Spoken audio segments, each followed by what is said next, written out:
And when we whoop enough ass, everybody gonna get in line and do right.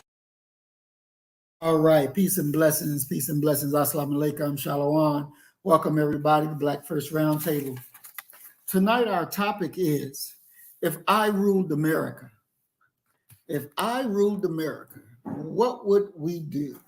So we're going to be looking at some different things and that's going on in the news now. Look at some things that went on in the past, and I will be asking our panel to respond, and they would be responding as if they are president of these United States of America. And I want to welcome Twin Pyramid. Peace and blessings, Twin. Welcome to the program. We have on our panel tonight, of course, Realm in the Bush, Sister Cassie. And we got Manhood Race Culture with Dr. James Thomas Jones III.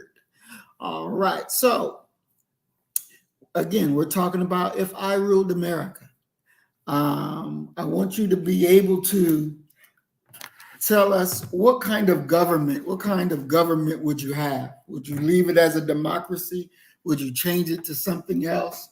What kind of government would you have? What kind of monetary system would you have? We're going to go ahead and break it down.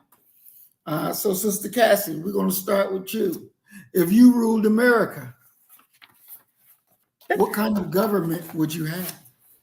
Oh, you already know. I don't white folk be in trouble. I'm just saying. I'm separating everybody. When I say everybody, I mean you gonna have your place and we're gonna have ours.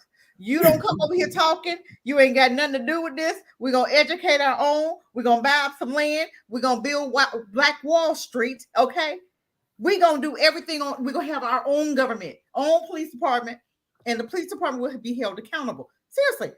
Ain't no white folk coming over here doing nothing. You stay over there. Y'all can have y'all government over here. You have your white folk gonna do you. You're gonna totally separate. Everything separate. You ain't got no business coming over here saying nothing. You do you, Karens and Kens, and let's us Black family be one family, have our own, period. Ain't no coming together, no mixing and mingling. You married a white woman, you go over there. I don't care where you go, but you won't be coming back over here because that's trading. And these coons, you got to go. Either you're going to be Black first, you're going to come together, you're going to live together, you're going to understand who we are, or you got to go. And if you don't, you can go to white folk, you can have your own, I don't care what you do, but you can't come over here unless you're Black first. You got a heart after Black folk. We're going to have a Black government, and we're going to watch out for Black folk. Black businesses going to support each other. You can't take our Black money over there to the white folk. You come on over here, and you're going to do what you're supposed to do over here. And if you do, if you are over there, then guess what? You need to go over there. Because we're not doing no trading stuff. Catch you trading. If you over here doing coups and stuff, we're going to kill not just you, but your family, period. Because you are nothing and your family had the nerve to bring you into this world. No, what's going on over there? Because all we have to do is deal with one. And I guarantee you these Negroes would straighten up. One coup, I guarantee you these coons would straighten up immediately. And if I see you doing anything illegal, trying to help them over there, you got to go. I'm serious. This is crazy because Black folk don't have no regard for each other. And I rest my mind. Hold on, Sister Cassie. I got to ask you some questions now. Go ahead. Come on. Don't play. Come on. Okay, so now you're running in a minute, and let me share screen so we can look at this thing. And I want to welcome Deacon of Reality, peace and blessings. Welcome, Deacon, to the program. And again, the program is, what if I ruled America, what would I do? So Sister Cassie says she's going to divide it up. She's going to have them living in their space. We living in our space. And they better not bring their lazy asses over to our space. So as you can see, we got the map of the U.S. up. So Sister Cassie, what part would be Black part? What part would be white part? What part would be Asian part? How would you divvy this thing up? Black folk gonna have the warm weather. They can have North Dakota, South Dakota. They can have all them cold areas. Denver, they have all the cold areas because you know them. They came from the Caucasus Mountains anyway. So we're gonna let them have the Caucasus Mountain. Okay, we're gonna let them have all them cold areas. You got what, Denver? You got what, Montana? Dakota. Mhm. Let them have that. Okay. We Mhm. black folk, we're gonna have all the warm places because it's too hot for them anyway. Mhm. Have our little area. The Chinese, I don't know where they gonna go. They can go over there with the white folk. We're gonna put them together. Everybody that don't look like us, go to the cold spots, and everybody look like us, go to the warm spots. Plain and simple. Now I don't give a dang about nobody else, but this is my concern right here. I'm just saying, they treat us the same way, right? And we ain't got no cut cards. Y'all go over there in that cold, freeze stuff if you want to, but we're gonna go over here and I'm gonna do for mine. That's what they doing anyway. And they don't have no cut cards about it, do they? Biden ain't do nothing for black folk. He doing everything for Ukraine, Israel, who is Ukraine. Okay, he ain't doing nothing, and he has no shame about his game, and me neither. Because what's good for the goose is good for the gander. Have at it. Goodbye. Anything else? I'm just saying. They don't want me as president. I just want to get this straight. So, black area is going to be Texas, Oklahoma. Are you going to keep Kansas or no? Is it cold in Kansas? You know, I've driven through Kansas. Whatever's warm, just divide it down the middle. Give me the warm spots. Everything warm for black folk. Okay, so then I know it's pretty warm, Oklahoma, Arkansas. It gets warm in Missouri, but it can get cold as well. Then are we keeping Illinois or getting rid of Illinois? Ooh, Illinois kind of cold. Yeah. Illinois kind of cold. But so you know they have those 4 seasons, okay? So we're going to just split it down the middle. You have your half, and we have our half. Okay. So we're going to split Illinois down the middle. That's it. Split it all down the middle. Okay. So we're going to keep. Are we keeping Indiana? We keeping and Michigan? Yeah, we're going. Well, even they have those 4 seasons. I grew up in Indiana. We had those 4 seasons. But I'm just saying, and the ones that like, because you do have some black folk that like cold weather. You know what I'm saying? So I'm just saying. Okay. And so Arizona, where Arizona? I think it's more or less the bottom part that's warm, right? Yeah, Arizona, all California. Give us the bottom half. All that's warm down there. How about that? Go that way. And we're gonna keep all that at the bottom. Okay. That's cold. That's hot down there. Okay. So this is gonna be your border, and then you're gonna cut in between Illinois. Indiana. Yep, let's cut it. You keep this. And are you going to keep Maine and all that? We're going to keep all of that. They can have the other half over there. We're not going to get them too much now. We're just going to do them like they did the Palestinians. We don't give them too much. Okay, good. And so now, what's going to be your policy on immigration? Are you going to allow them? In our area? Yeah. No. Hell to the no. We're not immigrating nothing. You can't come up on our end. Not if you don't look like me. You gotta stay over there. You got a cold area. Don't you have what's that over there to your now? It might be your what's on the left? What's over there? They can have that. They got cold stuff. Yeah, they got Colorado, Utah, Wyoming. Idaho, there you go. Oregon. That's what they can have. Take it. They got all of that. You can't come over there. You give them the cold stuff, and you stay on over there. We don't have no immigrants. We're not immigrating. If you don't look like us, stay on over there. You can go up there with the white folk. Okay. So in your America, it's gonna be all black. All black.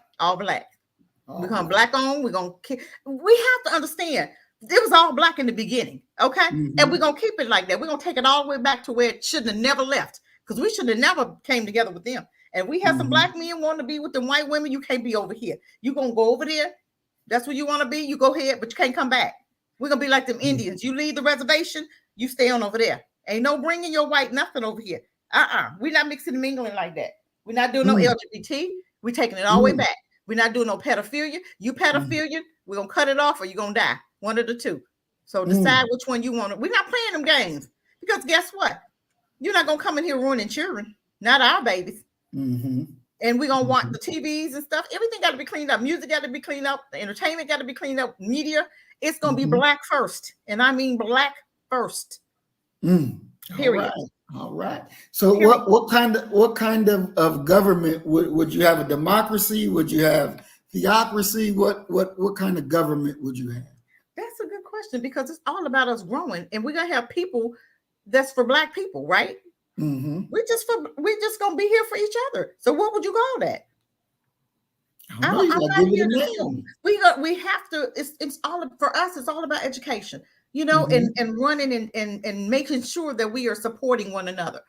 So I just want us to be able to build with each other, and that's what it's about. It's about we have enough money right now for everybody to be comfortable. So I don't know what's that, socialist or capital. I don't know what is it. Socialism. Okay. Socialism. We have enough money to where we can take care of the sick. But guess what? Our diet's going to be so pure and it's going to be homegrown that it's not going to be a whole lot of sickness. But the medication, the medical part will take care of that. America has so much money, right? Everybody should live comfortable. It shouldn't be nobody homeless. Mental health, we'll teach that in the high schools, elementary schools. We're going to teach how to love yourself first. We got to change all of this. This stuff is jacked up. We got to get back to loving us. We got to get back to supporting us. We have to get back to understanding that we're first, period. I don't want to hear nobody talking about, well, them over there. I don't give a dang on what them over there. Well, it's not about them over there. Just like it's not about us for anybody else, right? Right. Black first. We going to do what they do. And that's where it should be moving forward. Okay. And so would you be willing if they decided, well, like the illegal immigration that's going on now and they rushing in the border, and you had that problem, what would you do about it? Ain't no borders. We're not doing borders. My government will be so tight. Okay. You need to not even come over here. Because look, I'm just going to be real. You coming over here, your country is good enough. Ain't no immigration. Ain't no immigrants. You stay over there in Mexico, stay in Venezuela. We got enough stuff going on right here. We're going to take care of home first. Your government should take care of you, and I'm going to take care of my people. You come across the border, you either going to get shot or you're going to turn back around. We shoot 2 or 3 of them, I guarantee you they'll be, you can't go over there. Because what? When Trump was here, there wasn't nobody coming over them borders, was it? They know better. They knew. Once you shoot a couple of them, they know. Well, nope, America's not the one. You're right, it's not, because we're not taking care of anybody. If you weren't born here, plain and simple. Sorry. Your country can take care of you. Build. Okay? You have to start building. You have to start understanding and taking care of your own.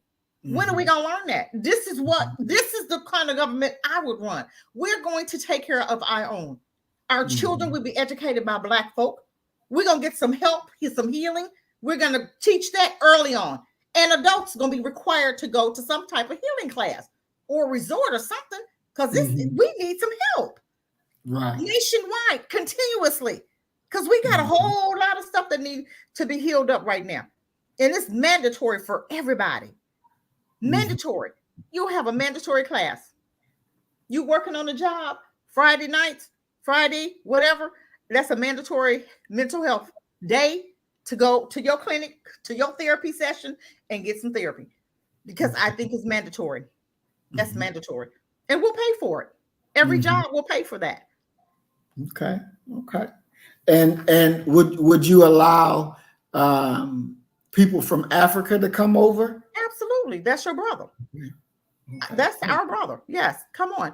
Okay. Now, if you cooning, you can't come over here if you cooning. You can't come over here with that cooning. And we're not. I'm telling you, we're not dealing with them coons. I promise you. You come over here, think you're gonna cool and everything, you're gonna die, and we're gonna going after your family because your family had the nerves enough not to teach you how to love yourself. Then you need to be dead. Done. Seriously, you got to get to the point where this is serious enough to, if you don't do what you're supposed to do, you coming over here acting crazy, and you sneaking in, watching and working for white supremacy, you got to go. We got to take you out. I'm sorry, plain and simple. And I guarantee you, they're going to, what you say, have some act right. I'm just saying. Exactly. That's how we rolling. It's time for us to roll like that. Because after all, you have to understand where we came from. Once you understand who you are, you can't sit up and say, I'm not from Africa. Yeah, okay, I know some people say they're Indians. Okay, be an Indian, whatever. But I know a lot of us came from Africa. So if my great-great-grandma came from there, I still have African blood in my system. You can't take that away. That DNA is still there. I don't care how long you've been in America. You still have roots from Africa. So you're still an African. So you can't take a person out of Africa and put them in America and call them an American. No, we're still Africans, period. So for people to say, oh, I'm not African, you don't know your history and you're a dummy. Because that's what it sounds like. You don't know your history. DNA don't change. You're still African. And disrespecting your brothers, that's not going to be allowed. We're going to have to teach. And once you start teaching people how to act and have been doing the education part, we won't have this problem that we have right now, because everybody will fall in line. We're going to support, just like Black Wall Street. They were supporting each other. That's how Black Wall Street came into being. They supported each other financially. These Black-owned businesses, you spent your Black money with your Black-owned businesses, and that's what grew. It didn't come from voting. It came from Black folks supporting Black folks' businesses, period. And we have to get back to that. Definitely, definitely. All right. Thank you, Sister Cassie. Okay. All right. Peace and blessings, Doc. Peace, my brother. Peace, peace, peace. All right. So the topic tonight that we're dealing with is If I Ruled America. So we want to know, what would you do? So as Sister Cassie just got finished, she would cut up America and have whites and others on one end and blacks on another end. And so we got the picture, of course, of the United States up. If you ruled America, how would you have it? How would it be set up? You know, for me, I would set up a government first. That would be a democratic socialist government. I'm a democratic socialist. Okay. I believe that the people should be voting on the direction that they go. And we need to break up this monopoly of companies and businesses, the wealthy, being able to siphon off all of the wealth off the backs of workers. And I'm not one who even believes in a middle class. I believe that you're either elite, wealthy, or you're a worker.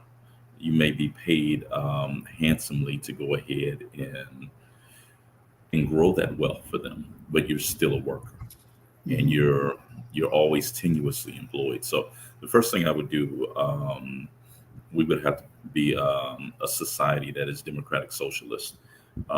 In regards to the separating of the nation, I believe what Chairman Fred Hampton said, that Black power for Black people, brown power for brown people, red power for red people, yellow power for yellow people, and white power for white people. All power to the people. I believe that if each group is able to, and let's be very honest about where we are now and where we've always been as a nation. As someone who was raised in the Midwest, a lot of my students, I work in the South, and many of them are just startled and shocked that their image of what non-Southern areas were, that we were this integrated racial utopia. They're shocked to learn that I never sat in a classroom with white folk until 6th grade, till I went to middle school. I went to 2 all-Black elementary schools. The teaching force was integrated, but the students were 99% Black. So I believe that there's no need for us to try to separate states, and the United States government's not going to do that. They went to war over that. As far as the U.S. Civil War, we're already separated. We're already segregated. That's why some cities have a little Italy. Here in Houston, we have a Chinatown. You have this diversity within arguably the same space. It always, this matter always brings me back to the Mac, the Max Julian, Richard Pryor movie. And Roger Mosley, who happened to be the Max brother in the movie, he says, what we need to be about doing is creating a nation within a nation, but without a nation. Meaning we don't have to physically leave, but we need to develop what many people would refer to as a Black colony, as areas of the city that are It's what Malcolm talked about when he gave his definition of Black nationalism, that Black people should be in charge of the education, the politics, and the economics within their community, just like the Jews are, just like white folk are, just like the Asians are, just like the Hispanics are. So that would be what I would do. That would be my prescription. And being a democratic socialist nation, you would have the people's voice there, but you also would have a adherence to the great mantra of to each according to his own abilities, from each according to his own abilities, and to each according to his own needs.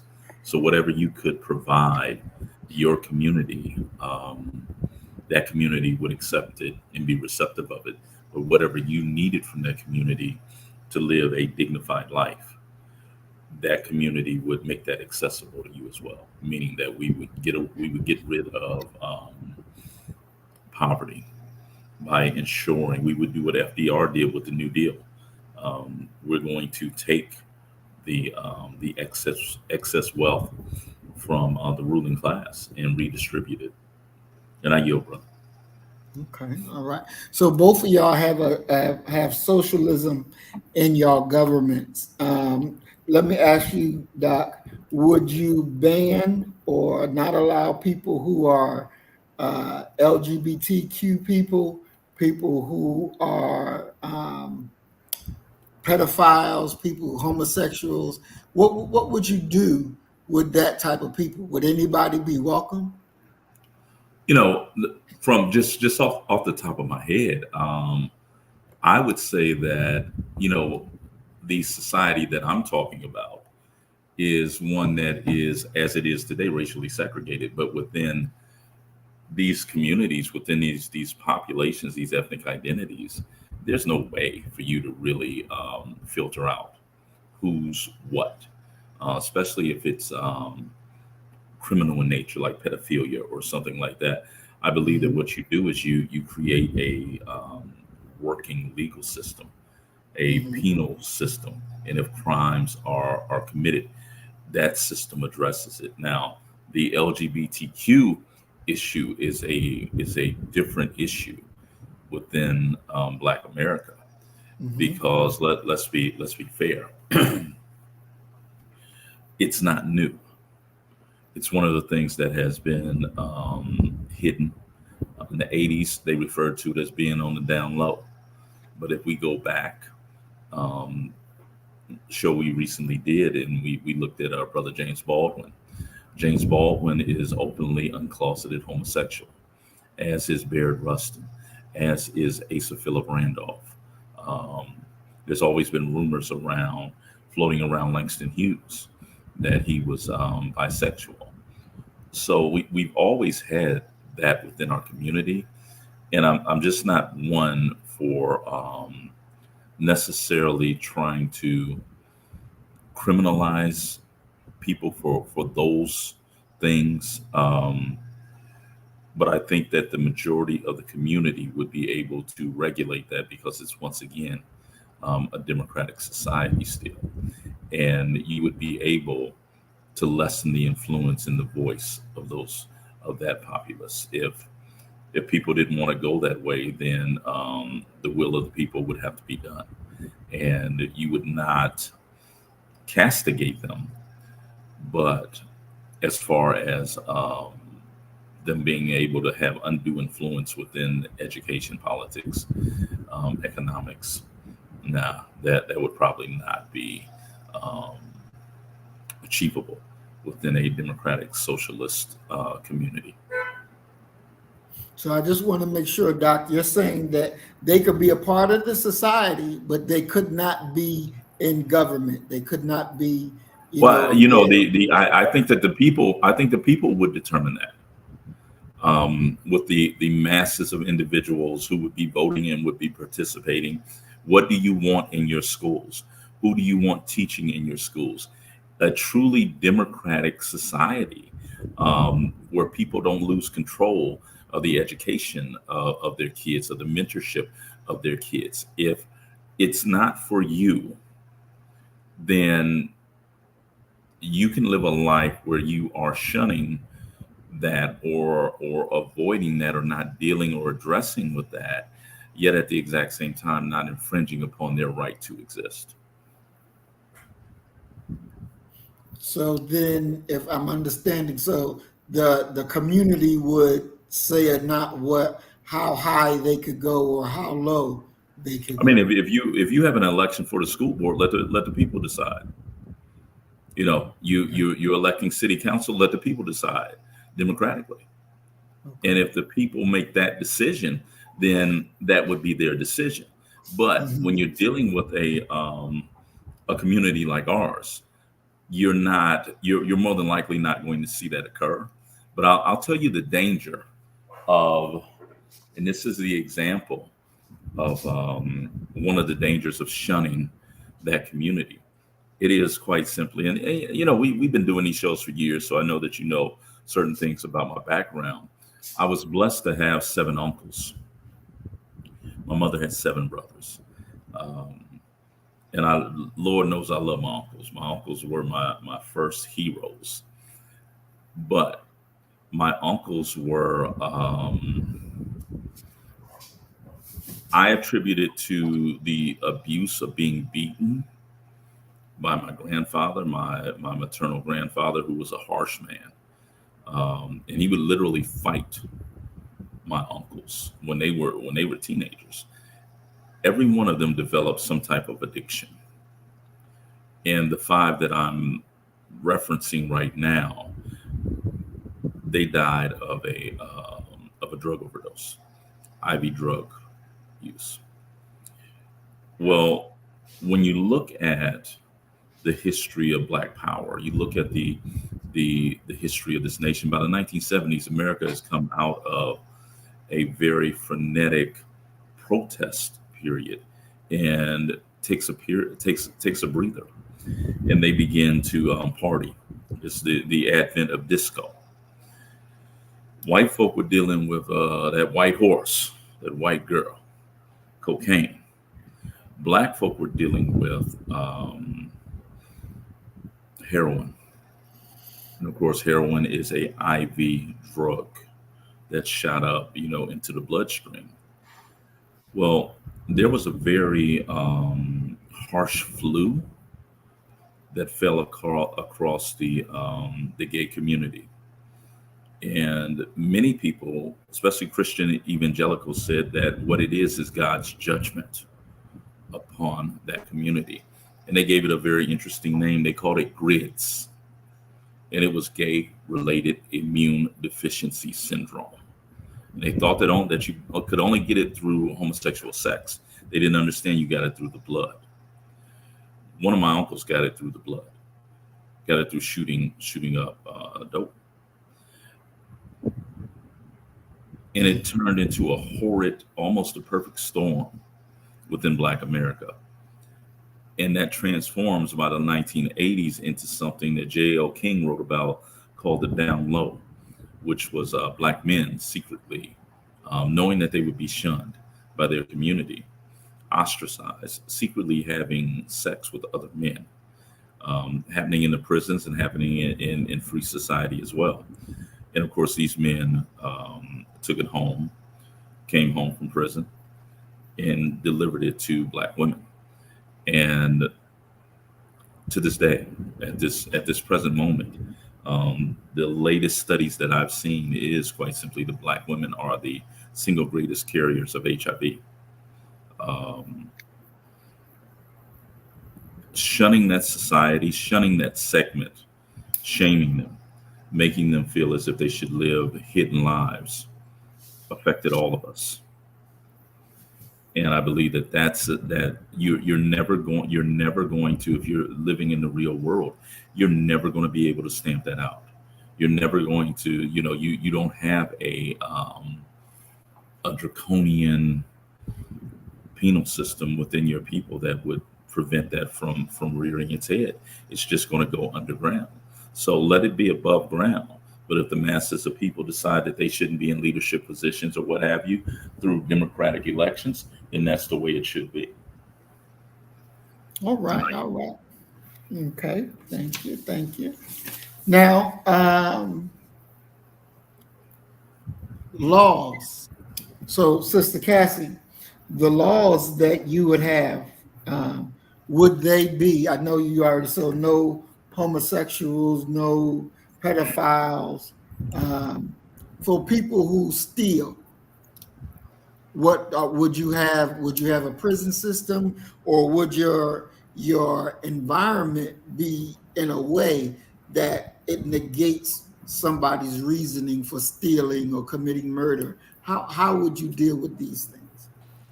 As far as the laws, as far as stealing, if everybody has enough, America has enough money for people to be comfortable. When you see a lot of criminality, it's due to poverty, it's due to the lack of education. So everybody needs to have an education. Everybody needs to have enough. You understand what I'm saying? Mhm. We don't have a whole lot of criminality in other countries because why? America is this type. 1% has it all, and everybody else is scraping up. No, we have enough for everybody. So my system, as far as jail, I'm not putting you in jail for stealing because yes, you may steal, but there's other ways of you dealing with that. You might can work it off or some type of punishment. I don't believe in locking a person up for 40 years. I Mhm. believe in if you murder somebody out the blue, you just walk up to them and you kill them. Okay, then you need to die too. I believe in eye for an eye, period. Once you start doing that, people will be very leery about doing criminal activity. You understand what I'm saying? You, Mhm. I don't believe in locking a person up for 40, 100 years, giving them life. What the hell are you doing that for? Now you're creating other situations. Now you're creating the down low. You're putting 100 million in together for 45 years. What the hell you think they're gonna do? I'm Right. just saying, you're Mhm. creating that problem on purpose. We're not doing Mhm. that. You murder somebody, okay, well, let's talk. We're gonna have a little court system, but we're gonna deal with that thing. And Mhm. we're gonna do to you like you did to other folk. Period. LGBT, you can have your little, you're not coming over here. We're not doing that. You're gonna go over there, you have your little Allen, y'all can, but we're not doing that over here. You understand? Mhm. I'm serious. Evil communication corrupt good manners. One bad apple will corrupt the whole slew. We're not doing Mhm. that.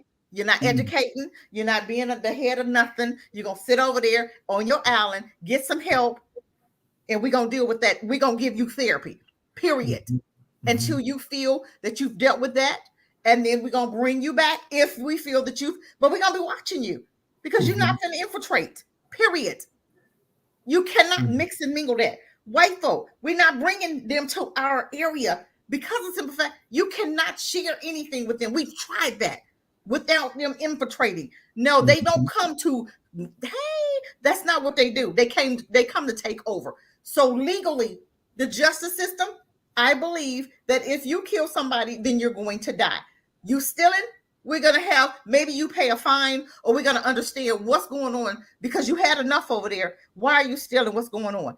Let's have a little court session. Let's see how we need to handle this. But I don't believe in locking somebody up for stealing a cake or stealing a car. We're gonna come in there. What's going on? Why you now you went over there? This belonged to Sarah. What's going on? You got your own, you need your own. Why didn't you go get? We have to understand what's really going on here. Yes, we're gonna Mhm. have mental illness, but I believe that a lot of counseling needs to happen. A lot of counseling needs to happen. But I believe that you're either going to pay a fine, but I'm not going to lock somebody up for 100 years. That's just ridiculous. That makes no sense to me. And then you're not even giving them a degree. You're not even educating them. You're not giving them counseling. You just got them in there. But just, I worked in the jail. It is wild kingdom up in there. You got men fighting over men. You got men sleep with men. You got the women sleep with the women. Women fighting over women. What the hell are we doing here? No, we're not doing that. That's just on purpose stuff. And it's on purpose because the state is getting paid. Somebody is getting paid for all them black bodies in these jail systems. Somebody is getting paid. No, I'm not going to build a 4,000 bed prison like they're doing in Georgia right now. We're not building those prisons. We're not doing that.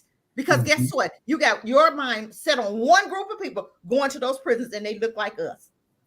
That's why they brought the immigrants here and giving them work permits. You're not going to put no immigrants up in them prisons. You're getting ready to be biased and putting a whole lot of black folk. We're not doing that. You go Mhm. to jail.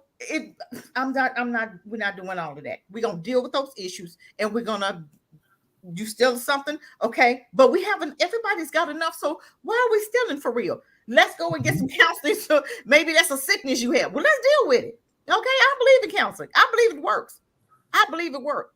So, okay, you stole one time. Okay, we're not going to do that. But if you do it again, then we're going to have to do something. We're going to have to do something. I don't know what yet, but we'll figure that out later. But I just want to be able to give you some counseling to understand maybe we can help that problem. Maybe that's an underlying problem that we need to take care of. Excellent, excellent. And I want to take this time to welcome Sister Valerie to the program. Peace and blessings, Sister Valerie. We're looking forward to having you join us next Saturday. Sister Cassie, it sounds like some part of your law, when you talk about eye for an eye, like the Bible's law, like God's law. I believe in that. He did it work for him. Mm-hmm. Okay, so that's good. You're willing to work with that. You're willing to take do it back that. to the basics. We got to take it back to the basics. It worked. We didn't have a whole lot of what we're looking at when we had it biblically. We didn't have a whole lot of this. I believe in an eye for an eye. I believe that. I guarantee you, you come and kill my child, I'll come and kill your whole family. I guarantee you, you won't do it again. I guarantee you, once that is taken care of, that eye for an eye, I believe it works because you know I'm coming. So you're going to think twice before I go over there and hurt somebody else's child. I'm going to think twice before I hurt anybody because I know that they're going to be coming for me.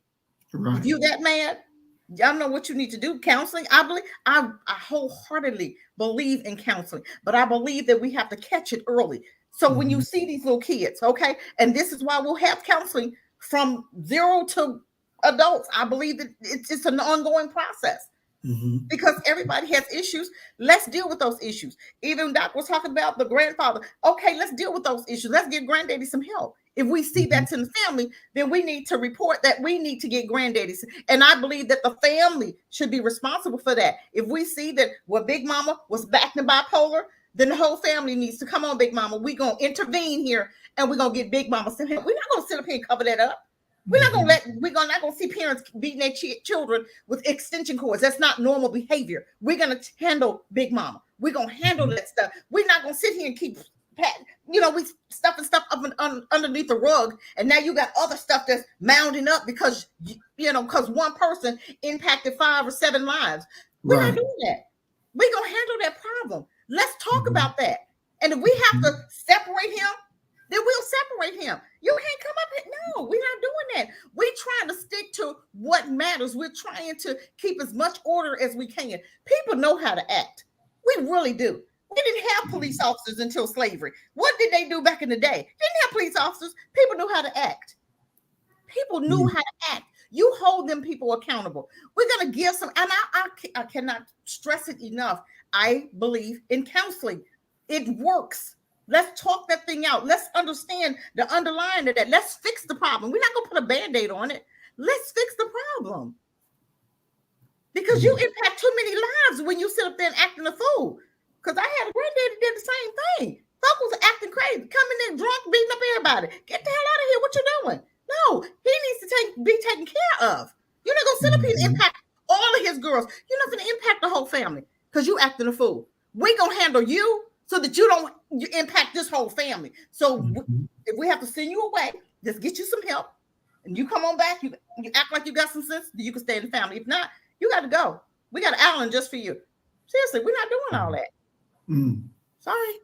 So, Sister Cassie, it sounds like more like a authoritarian type of socialism. What it's called? It's gonna be on order. Period. You can call it whatever you want to call it. We know how to act, bro. You know that. Marie. Nah, we know how to act, don't we? We know when we doing wrong. And folk in China, you see China acting the fool, hell to the no, because they know their ass is gonna die. You act the fool, you gonna die, right? Okay. You know how to act. You can act like you got some sense. You can call it whatever. We're not voting on nothing. The president is the president, and this is how we're gonna do it. We're not gonna, because people make some crazy choices. People aren't delivered enough to make solid choices on, solid things. We got to president is president. Let's do it this way. We're going to separate that thing. We're going to already have some laws laid out. So it's not going to be, you don't need a senator. Then this person can pay this person and this person can pay. We're not doing all of that. Get the hell out of here with all of that. That didn't work. Them crackers don't. People taking money, doing this, that, and the other. No, it's wrong. We're not doing all that. That don't work. So why would we continue something that don't work? So let's find out what's going to work. You have the laws in place. So anybody who comes into presidency, you can't be acting crazy because the laws are already there. Everybody knows what they're supposed to be doing. You break the law, we deal with you. It's an automatic, it's not me, it's not the president, each president come in and having different laws. No, these are laws that have been established. And if we see that they don't work, then we come together and we fix it. We're not going to sit up here and keep acting crazy, knowing something don't work. Police department don't work. What the hell we doing about it? They need to be dealt with. And these damn double bastards need to be, you come kill another black soul, your whole family is going to die. We're not going to just take you out. We're going to take your whole family out. Because you do unto others as you want them to do to your family.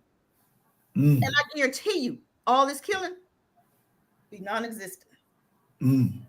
But Sister Cassie, I gotta ask you though. Go ahead. I'm just saying. We ain't got a whole lot of time to be messing with this stuff. But if now in your area is nothing but black people. If a black person kill another black person, like you killing up in my country, in my part of the world, you killing up somebody. Come on here. Go ahead. I'm gonna let you finish your question. So you go kill the killer and the killer's family? Let me tell you something. You know how they do the coups in Africa. You know how they do that. If you come here and you cooing up some stuff and you stirring up trouble because you were letting white folk use you, yes, I'm killing you and your family. Because guess what? All I need is one example, and I guarantee you everybody else will fall in line. Don't play with me. We're not doing all of that. You're gonna hurt your own for somebody else. Not up in here, you're not. This is how we running this. And like I said, stuff will be in order. So whatever president comes, it's already going to be set up. So if I'm in there and I die, for, do whatever, do the life, whatever. Okay, the next one come, take my place. The laws is still the same. It don't change. Seriously. So you just have an overseer, and that's what it is. An overseer, people know what to do. People know. But if you have stuff that's already laid out for people to follow, they will follow it. But then you have to have the severe punishment. So when I get out of order, I'll remember the next time and I'm going to see that and be like, I don't think I'm going to do that because so-and-so died doing that. It's all about examples. And sometimes people have to see the example. So I don't know what you call that, but I just think it's all about law and order. When that biblical days, they knew how to act, didn't they? It was all about law and order. And that's what we need now. We have people that's not being held accountable, that's able to kill you, kill your son, kill whoever, and walk. We're not doing that. We're not doing that. We're going to learn to respect each other. And you're going to have that counseling. You're going to have that education. I want people to walk in their gifts. You need to be trained to walk in your gifts. Once you're walking in your gifts, you're going to be happy because you're going to be doing what you were born to do. That's all it's about. People look and they say, oh my God, Cassie, that's a dream. That's the way it's supposed to be. God gave you gifts for a reason. And so many people aren't walking in them. That's where you see these miserable people who's in nursing and know they mean as hell. I've seen some mean nurses. And I'm like, what is wrong with you? Because you're not in your gift. What is your gift? We as parents have to find out what our children's gifts are, direct them to that area, and I guarantee you people will be much happier. Plain and simple. Excellent. Thank you, Sister Cassie. Woo. All right, Doc. Well, Sister Cassie got that strong law going over there.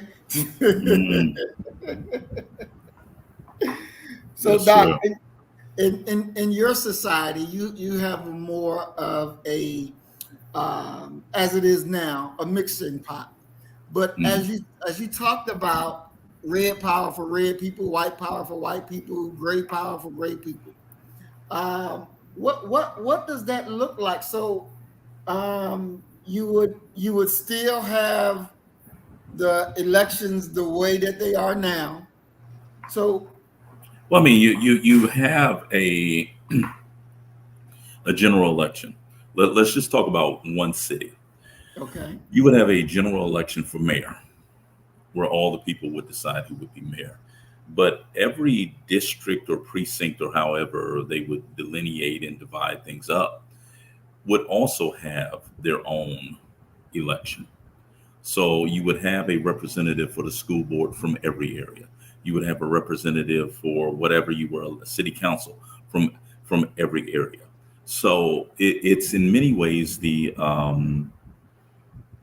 way that we look at state government now, where you will have a governor, but you're also going to have state representatives who are going to represent every town, every city, and often I know here in Houston we have several state representatives representing this city at the state level. So yeah, that would be what you're looking at. You're looking at the masses of people being able to decide.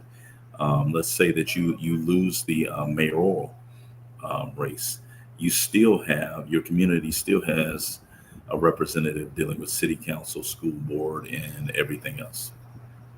So how would that work though if you're going to have white people representing white people and they all living in the same area? You're not going to have a white representative, and then unless you're saying within Well, you that have that. area. You have that right now. You have white representatives representing white areas. River Oaks, right around the corner from me right now, represented by white representatives. You go down to the Fifth Ward, you got Sheila Jackson Lee representing them. You look at the city of Houston in general. It is basically majority black. We have Sylvester Turner, who is a black man who's the mayor here. But that doesn't preclude River Oaks from having their representation and what have you. It's just that they did not win the mayoral seat this time. And they ain't gonna win it next time, but Sheila Jackson Lee is coming home to run for mayor. So what about those communities that are mixed, where you got white, black, and you may have a few Asians? How would they pick their representative if it's going to be white for white, gray for gray, yellow for yellow? If they felt that they were not being represented politically, they could either run themselves, or they could move to a area where they were the numerical majority to have their voices heard. Because in many ways, what we're talking about when we talk about the demographics of an American city, people usually live according to one of two lines: either race and ethnic identity or class. And when you're talking about race and ethnic identity, you're primarily, and I'll just focus on Houston to make it make sense. You're primarily dealing with same race people who are working class or poor. However, in those moments where others come in, like we have a part of our city here that we still refer to it as Freedman's Town. Mm-hmm. It's right close to downtown. It was a swamp, and freed black men and freed black women actually developed that into what we know as Freedman's Town. Well, Freedman's Town has been taken over. Okay, it took them probably 30, 40 years to do it, but it's now not even referred to as Freedman's Town. It's been flipped. It's known as Midtown. So strategize, come together politically, decide that we're all going to move here. We're all going to vote this way, and you can have your voice heard. So in many ways, we're talking about the masses of people whoever's in that area. They're going to be able to dictate what occurs in that area, be it in the Fifth Ward, and the Fifth Ward is probably going to fall soon. They've already changed the name of the Fifth Ward. They don't refer to it as the Fifth Ward anymore. It's now the Economic Corridor, which tells you a lot about what they got planned for that area. So in the question, and I think it's a logical correct question of how did Black folk allow the third ward, the fifth ward to be flipped? Well, they voluntarily fled to Sugar Land and Pearland, to the suburban areas. They conceded those areas and basically traded place with white folk who wanted to live closer to the city. And those white folk have come into historically Black communities, and they have flipped them. They got on the homeowners association boards, and they created their own rules. There are certain things that you cannot do in these areas that you could do before. One of them being crime, because they are very strict on crime. And one of the things that we have to talk about within Black America is quite simply this crime issue. Mhm. And I'm probably more law and order than anyone could ever imagine. If you do a crime that damages Black folk, you're going to prison. I don't want to hear nothing about no story, especially if it's an elderly Black person. Mhm. You know, Tupac Amaru Shakur said it this way. He says, you talk about these killers and these criminals and all. Who you think they killing? Who you think? Whose mother? Whose daughter? Whose sister you think they raping? They raping ours. So we need to get them out. And Black America needs to quit making excuses, because rest assured, come this Thanksgiving, this Christmas, if they are not incarcerated, the individuals who prey on Black America are actually had a fat feet up under somebody's table eating as if they are part of that family. And they are a part of the family. And that family does not want to give them up. So majority's going to rule, So Doc, with your law and order, Sister Cassie is a very law and order as well. Is your law similar to hers, or your laws are more similar to what we have right now? What does that look like? I'm all about enforcement. That if you commit a crime, Mm-hmm. especially if it is something other than a property crime, something other than a low-level drug possession case, Mm-hmm. I advocate for maximum sentences. Because in many ways, you are the scourge, you are the plague that is making Black communities and Black America in general unsafe for our children, unsafe for our women, and unsafe for our elderly. So you should be taken off of the street, because you are not pro-Black. You are not operating from a Black first perspective. You are preying upon Black folk. So you up out of here, player. And when we release you, we're going to send you to a halfway house over in the white community. See how you do over there. So you're a person that does that. They're looking at how many years in prison, would you say? Whatever the maximum sentence is. Whatever that is. Could you see a maximum sentence being 20 years, 30 years, 10 years? What would you say? Whatever the existing statute is for them. Yeah. You want to talk about deterrence. You want to talk about prevention. One of the problems that we have, and you look at it at a city like Chicago, Mm-hmm.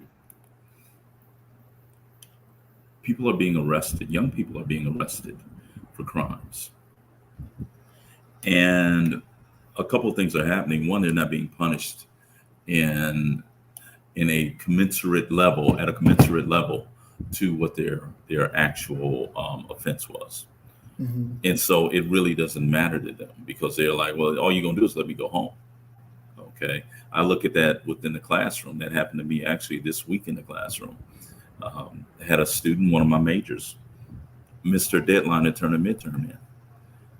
And she says, well, I was working on it all the way to the last minute. And I didn't, when I looked up, the time had expired, and it wouldn't, the system wouldn't let me turn it in. Mm-hmm. Will you accept it? My answer is a terse no. You failed.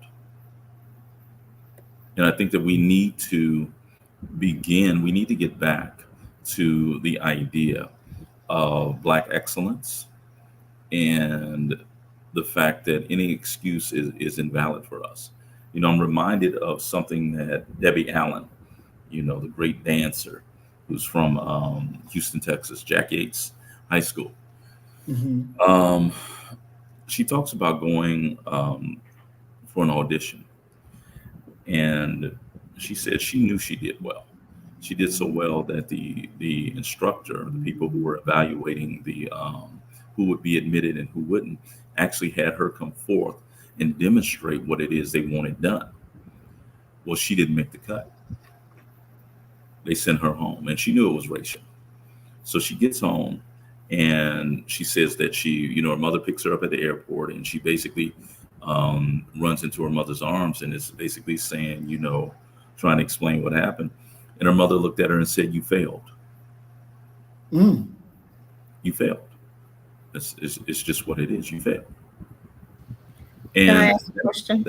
that's a very, hold on one second. That's a very harsh way of doing it, but it's calling our kids to a higher level. Yes, ma'am. Let me ask you a question. With that student, how did she do with her other assignments all year? Had she been failing, or was she turning in stuff This all was our year? first. This was our first assignment. They only have a midterm and they have a final. And the So all reason why, the the reason, so all go of the ahead. other assignments she had turned in, all the other No, assignments. this was their first assignment. Okay. This was their midterm. They only have a midterm and a final. And the reason why I did it like that is quite simply, of course, I'm going to accept it. Okay. But I need for her to feel the shock and the pain and the hurt. And she started crying in the classroom. Okay. Because when she leaves me, she's going to Oklahoma. Okay. And them white folk at Oklahoma ain't taking no shorts from no black folk. They don't believe that you even belong in their graduate program. So I ride mine hard. Mine are going to do a 35-page midterm. They're going to do a 60-page final. Okay. So that when they don't understand it, they fight me every step of the way. I had a young lady who cussed me out. And I told her, I said, "Yo, check it out. You ain't got to do it, but you need this class to graduate. So I'll see you next year if you don't do it." Now, I fully understand that they can't do it. They're not going to make it. Okay. But this young lady that I'm talking about who cursed me out, maybe 2 years later during homecoming, I'm sitting in my office and she comes to the office with her mother.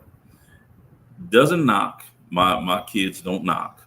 They just turn the knob and they walk in. And I'm working at my computer and she says, "I get it. I get it now." And I'm like, "You get what?" She said, "I am in my intro to historiography class at University of Oklahoma." I think she went to Oklahoma as well. And she said the professor is looking directly at her. He said, "This is our weed out class. This is how we get rid of you. Half of you ain't going to make it." He said, "For your midterm, you're going to do a 15-page paper. And for your final, you'll add 10 more pages for 25. So if you can't do 25 pages, you don't belong here." And she said, I just sat back, sighed, and said, "Thank you, Dr. Jones." Because she said, "I did 60 last year." So she's ready. And that's what I mean when I talk about calling them up to a higher level. We have to be honest that there are some of us born in society, and I believe that all of us, that this will resonate with all of us, with the different facets of life and society that we have to live, that we all have some tasks that we don't want to do, that we're going to shy away from, that are not enjoyable for us. And we delay, we procrastinate in regards to doing them and what have you. I think that every human that's born has that element within them. However, I think that what we have to do is we got to push them past that. We got to set what our standard is. And our standard is not public vulgarity. Our standard is not walking around with your ass hanging out at the bottom of your pants or with your pants sagging down. That's not what Black folk do. And for me, once again, being a professor, I won't even talk to a male student who has his pants hanging down. And they'll say, well, doc, well, this is just a style. I say, if a sister walked up to me with a too short skirt on and her breast hanging out, what would you think she was talking to me about? You'd be saying, doc, trying to get him some up there. I said, we live in a new time. So I don't want them to think that I'm talking to you and you got your ass out, that I'm talking to you about entering the back of your ass. It's a standard. It's an expectation. And people who have been raised within homes that were fully functional, even could be single parent, that had standards, there's certain things that they won't do in public. There's certain things they won't do in private because they've been raised up with a standard. Something as simple as making up your bed every morning. That's the standard. Doing your best in school. That's the standard. Being prompt, being on time. That's the standard. You commit a crime in our society, you're basically admitting everything that we set up for you to socialize you and to groom you did not take hold. So we're going to let them white folk have you and see what you can do with them. And if they send you to God, so be it. Maybe he can straighten you out because you wasn't cool when you was down here with us.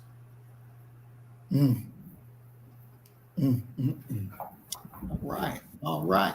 Well, I'm going to show, I got a video. I got several videos, but this first video is going to go to you, Doc, since you have an inclusive society and inclusive government. I want to know, how would you deal with this situation that would arise when you're dealing with inclusivity like we have today? How would you effectively stop this issue? Okay. All right.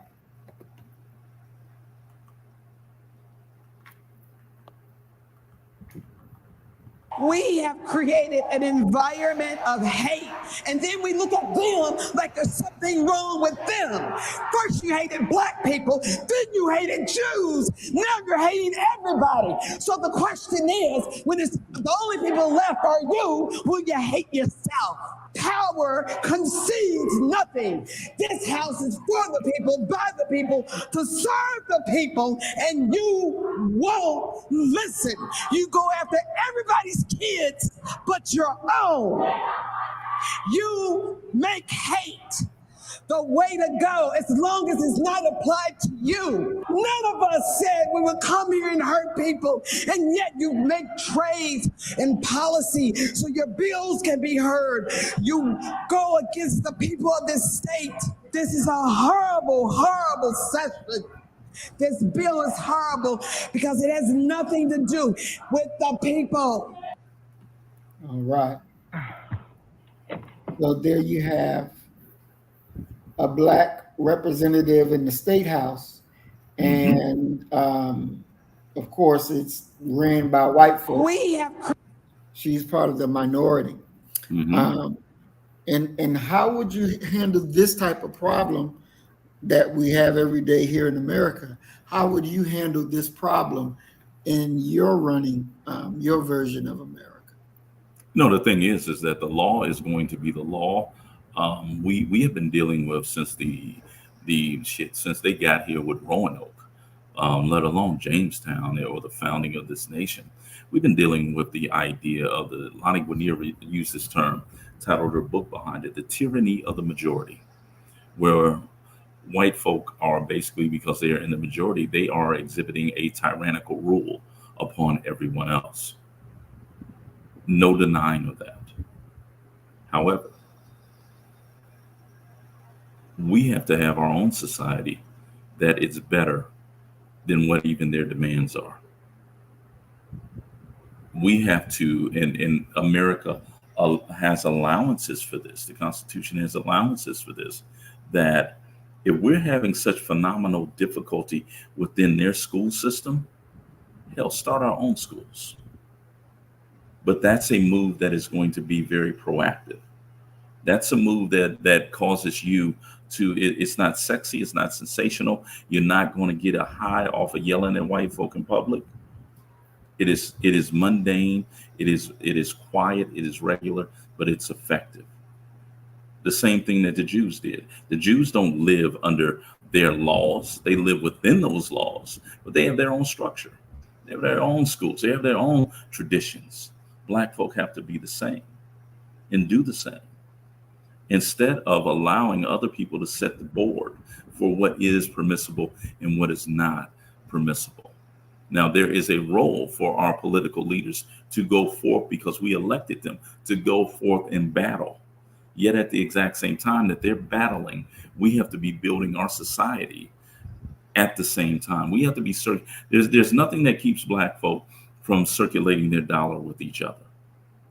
There's nothing that keeps Black folk from bypassing banks when you're talking about starting a business. Let's pool our money together and start several businesses. Start a bank that doles out, a community bank that's Black owned, Black controlled, that doles out these types of loans and these type of financial situations.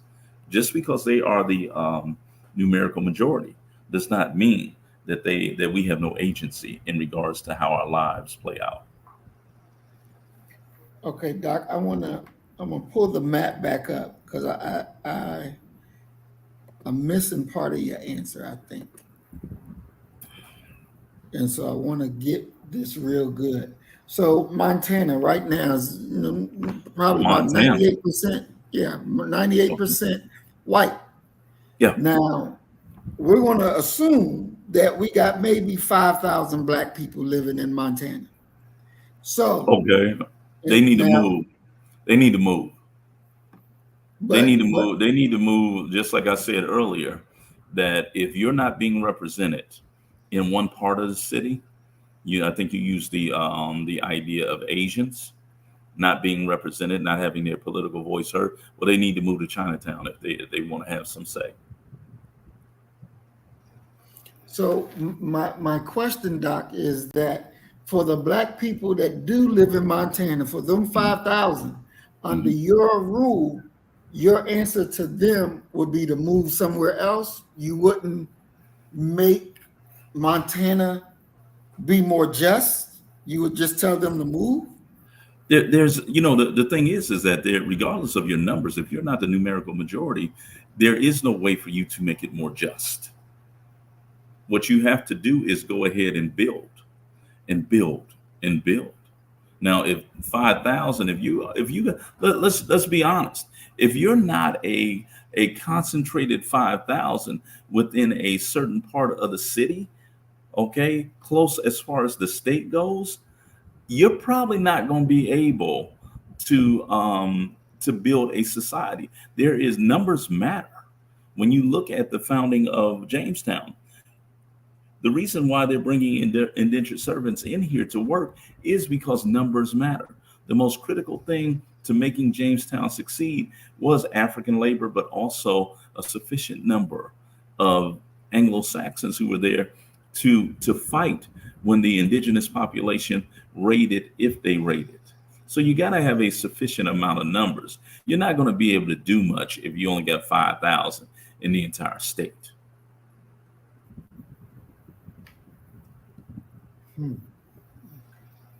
So,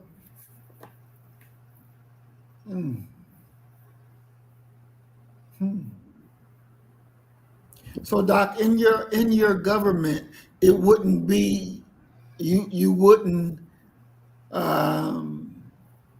make sure all Black people are taken care of, regardless to where they are.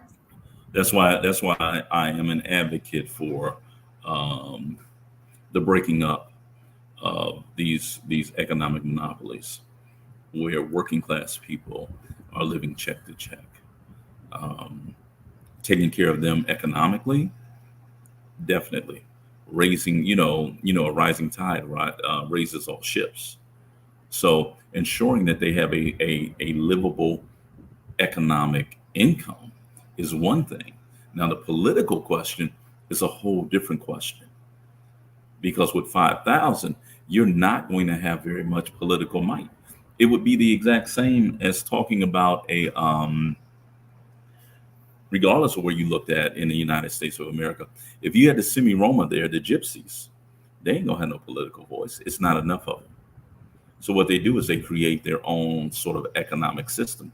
What I'm talking about as a democratic socialist is quite simply turning the focus away from the idea of race, but we're still in America, so race is going to matter, but also extenuating the idea of working class people, of workers, that workers should unite. When you look at the United Auto Workers strike that's going on right now, that is black, white, brown workers striking together.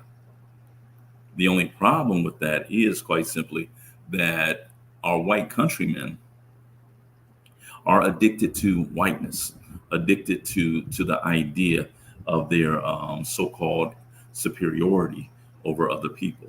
And it is a sickness that they haven't been able to get over. And it's one of the reasons why you'll never see a workers' paradise here in this nation, where working class and poor individuals join together to overthrow power brokers. Look at what Trump is doing repeatedly. You know, his latest thing, I don't know if you call it his latest thing, where he's talking about, yeah, they're after me about the election, but they're trying to deal with any of the rigors. Now, you know what he's talking about when he says rigors. Okay. And it's a sickness within many poor and working class white folk. They're mesmerized and addicted, and allow their phenotype, their skin color, to in every way eclipse and make everything else irrelevant. They are, historically speaking, some of the most dim-witted people that one would ever come across. So how would you solve the race problem? How would you fix that? Because you saw the race problem the same way the United States and the USSR have solved the nuclear arms race problem. If I got the bomb and you got the bomb, neither one of us can use it. So we're talking about, in many ways, empowering every community to be able to do for self and to be able to protect their borders at the exact same time. It's, once again, black power for black people, brown power for brown people, red power for red people, yellow power for yellow people, white power for white people, all power to the people. That's what that's talking about. Because we're already within a segregated society. If black folk had the ability, had the power, had the resources to defend themselves within the criminal justice system and the economic sector, a lot of our problems would go away. But it's because you don't have that power that other people trample upon you. And because they have power, you can't trample upon them. What I'm talking about is equally empowering each and every group to be able to be major players in American society. So let's go back to the Montana, because I think this is where I'm not catching the thing. You're probably not going to be able to do anything in Montana. So then your only solution for those black people that's there, it is to just, as you said, you need to move to somewhere else. If you want political power. Now, if you're talking about living a decent life, and you're talking about getting beyond a check-to-check status, you can achieve that. Because what we're talking about is a reorganization, a redistribution of wealth in America. You could still do that. But you would, if you're such a small number, you're going to, by and large, be politically powerless, because we're still dealing with a quote unquote democratic nation that leans towards the tyrannical rule of the majority. Whoever is the majority, they're the ones that are going to set the rule. And we don't live in a society where any group has ever really shown a willingness to share power. You know, the great Douglas quote, the sister was getting ready to say in the video you showed, power concedes nothing without demand. It never has, and it never will.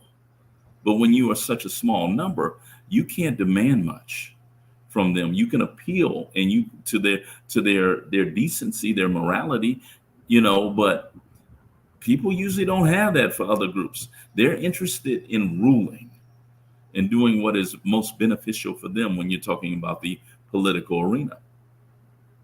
But Doc, you're the one in power. You're over the whole country. In Montana? Yeah. In Montana? You're the ruler of the United States. You got the power. You can This your country. This your world. No, we're talking. No. We're talking That's what we're doing. No. We're talking about operating within a democratic socialist society. That's what I'm talking about. So you would Okay. give away your power. You would give away No, I your would power. I would let the people rule. I would let the people decide. Okay, that would That's be what they're doing that's the now. most. That's you what change we're doing. nothing? That's what I would not move us to away from a democratic society. I would not. What I am saying is quite simply what the best that you can do is develop within that state, within that city, within that region, Black power. That's what I'm talking about. I'm not talking about, I refuse to become what they have been. Period. I don't think that you have to become what they have been to give Black people justice. We have to solve the problem. What are we doing to solve the problem? No. You're the president of this whole thing. We're talking about several different things. We're conflating several different things. But you're the president. You're the president, and this issue in Montana. What are you going to do? I'm the president existing within a democratic society.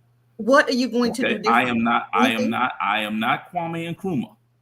I am not a dictator. Well, let me tell you what I would do. That is going to tell people I will not be the overseer and ruler. I believe in a democratic society. Okay, I'm not going to do what it is that I've seen other people do. Now, if you don't, but you if are you doing don't it. have You're not changing nothing. You're doing the same thing. Yes, no, I'm not. No, I'm not.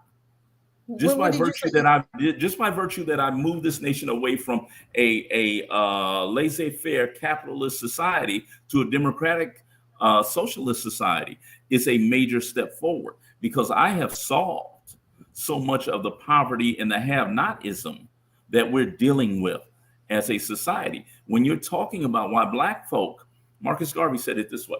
He said, why do Black folk die the soonest? It's because they're the poorest. And what I am talking about is not allowing corporations to anymore stack so many billions and trillions of dollars of profit that money should be doled out to the American people in American cities. Now, you take that money and you build your section of the city. That's what I'm talking about.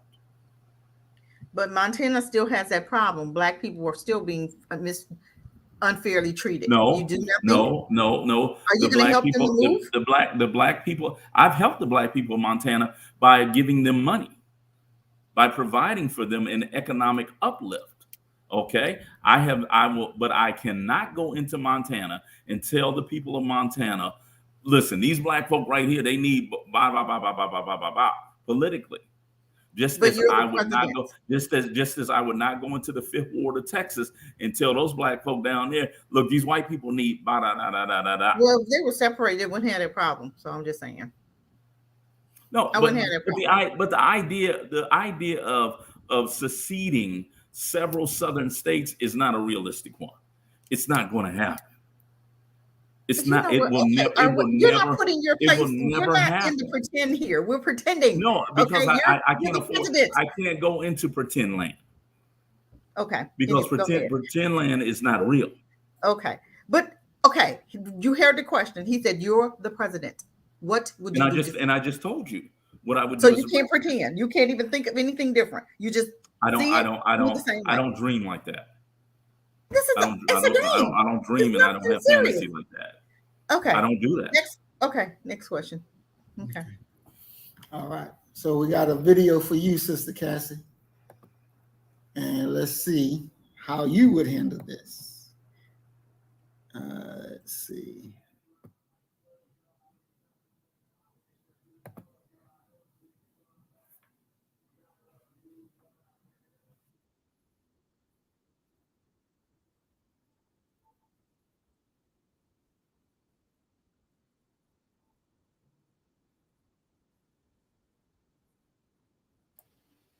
Is he saying something? I can't hear anything. Oh, you can't hear nothing? Okay, hold on. Okay, hold on. Let me do it again.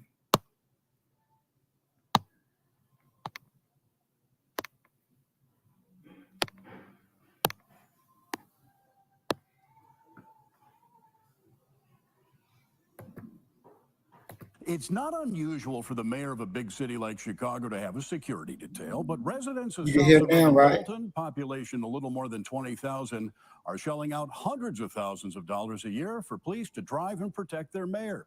And trustees say enough is enough. Mayor, mind if I ask you a couple questions about your security detail? Absolutely not. I'm asking her. Yeah, she says no.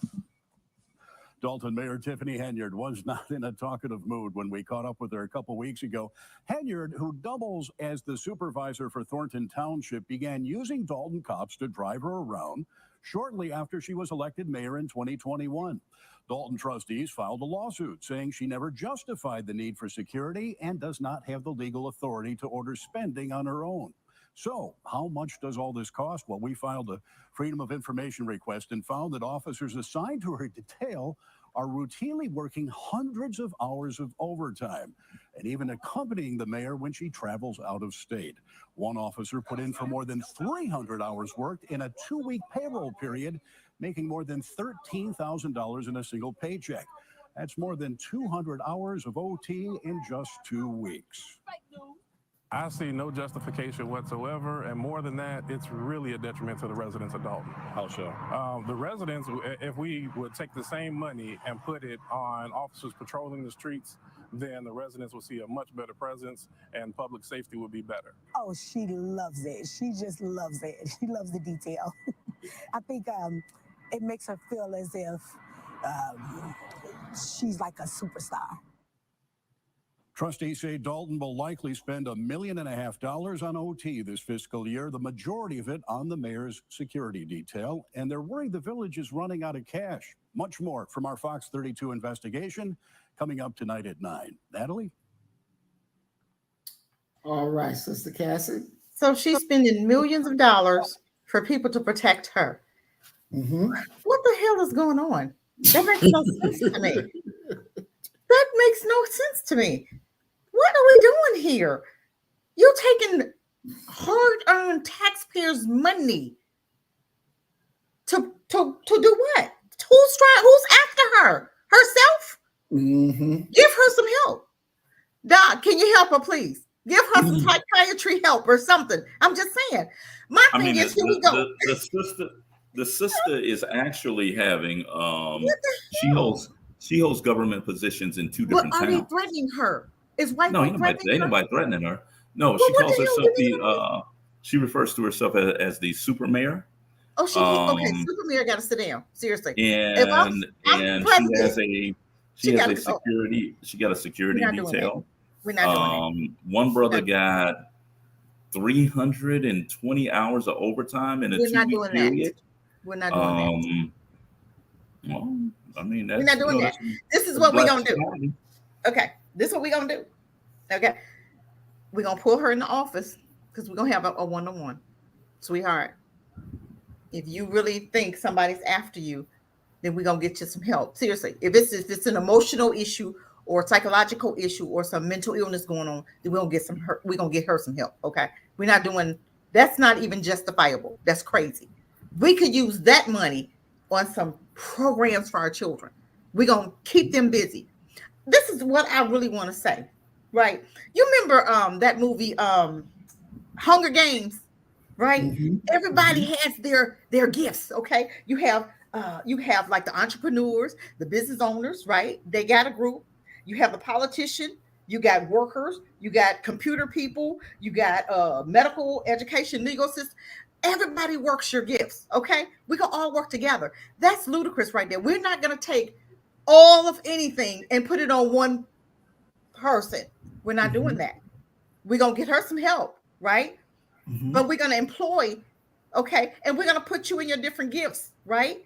But how we're going to do that, we're going to test you. We're going to see what family, because every family has a gift in their family. For instance, in my family's a lot of entrepreneurs, okay? That's a gift in our family, right? Some other families are police officers. That's their lineage, okay? Some are politicians. Okay, we're going to put you where you need to be, right? And a whole lot of problems will be solved because, like I said, in the country that I'm running, everybody's going to get a little piece of the pie. I don't believe in just one person taking all the money, spending it on themselves. We're not doing that craziness. That's ludicrous to me. We're gonna give it. We're gonna give a little bit to the entrepreneurs, okay, so that they and that's how Black Wall Street was established, right? We're gonna have a security team, but she's not gonna have no whole entourage just protecting her and ain't nobody after her. That sounds like it's some psychological stuff going on with her. We're not doing that, okay? We're gonna have a politician. If that's what you are, then you're gonna have this is how much is allotted to you, okay? And I do believe, like in governors, like you used to, I like the little governors thing. Okay, every section can have a governor, but the rules will be, and we're just making sure that the governors are following and overseeing, making sure, because we already got the rules. Okay, the rules of the game have been established countrywide. White folk up there, they gonna know the rules. And all of this that you're talking about with the different students and how the students, we're gonna get them extra papers and stuff. I believe that we're gonna hold parents accountable. Okay, we're gonna give the parents some help. Okay, and I already told you about elementary school. We're gonna get our children some help every level. And I mean, adults gonna get help, children gonna get help. We're gonna straighten all this shit out. It's crazy. All of us got to go. We're gonna straighten it out because I believe a lot of what's going on with Black people. We need some psychological counseling. We need some help. And it starts from babies. It starts with the parents because you can't have babies if you're not psychologically ready to have these babies. And I just believe that. Maybe I'm in a dream world, but I'm just saying I want to fix the problem. I don't want to see Black woman in her, she's fussing, trying to, mix it and mingle with these white folks. We already know we can't mix with them. They're going to have their own. That whole conversation wouldn't be in my America. It's going to be, them white folk going to be over there taking care of them. And we're going to take care of us, plain and simple. I just believe in separation. A lot of that bull crap, that BS right there that you see ain't going to happen because we're separated. A whole lot of issues that we're seeing is happening because we are together with mentally ill folk who have abused us. And by them abusing us have caused us to have psychological damage, right? So what we're going to do? We're going to separate, okay? We're going to give people some help because we're not going to keep doing this. This is ridiculous. I'm going to put you where you need to be. And I believe everybody has their gifts. And that's what we're going to do. Hunger Games it is. I'm just saying. Everybody has some things that they need to do and they like to do. Let's put you in your gift. Doc, you're a teacher. Okay. Then and I believe in we have the workers too. And the workers are people like painters, electricians, plumbers, builders. Those are my workers. Okay. Everybody can't do that. But if you're in your gifts and you're enjoying what you're doing, life will be much easier and happier. I'm just sorry. I believe that. Yeah, I mean, I believe in people being in their gifts as well, but I'm also proposing that they get paid very well for their gift. Absolutely, but we're not going to do that. I want to, Brother Maurice, if I can share the screen real quick. And okay. It's only about 5 seconds now, so you got Sister Cassie, you got to look very closely. Okay, it's gonna hit you real quick. Okay.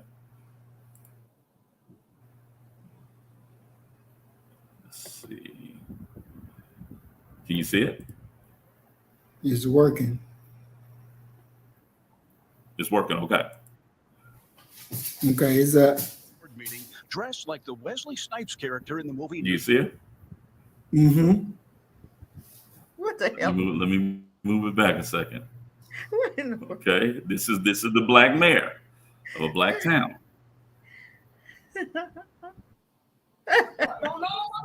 I had to move it back a little bit. Board meeting where she is literally acting as if she was Wesley Snipes. The people's mayor and people's supervisor. Tiffany Henyard makes nearly $250,000 a year serving as both mayor of Dalton and Thornton Township. Here she is starting a Dalton Village board meeting dressed like the Wesley Snipes points with the help of her own DJ. Every single resident. Pay me what you owe me. Did I tell you we got some mental And illness it's hard going to on? turn anywhere in Dalton without seeing Henyard's pic. We're not doing that. Didn't I tell you about that mental illness?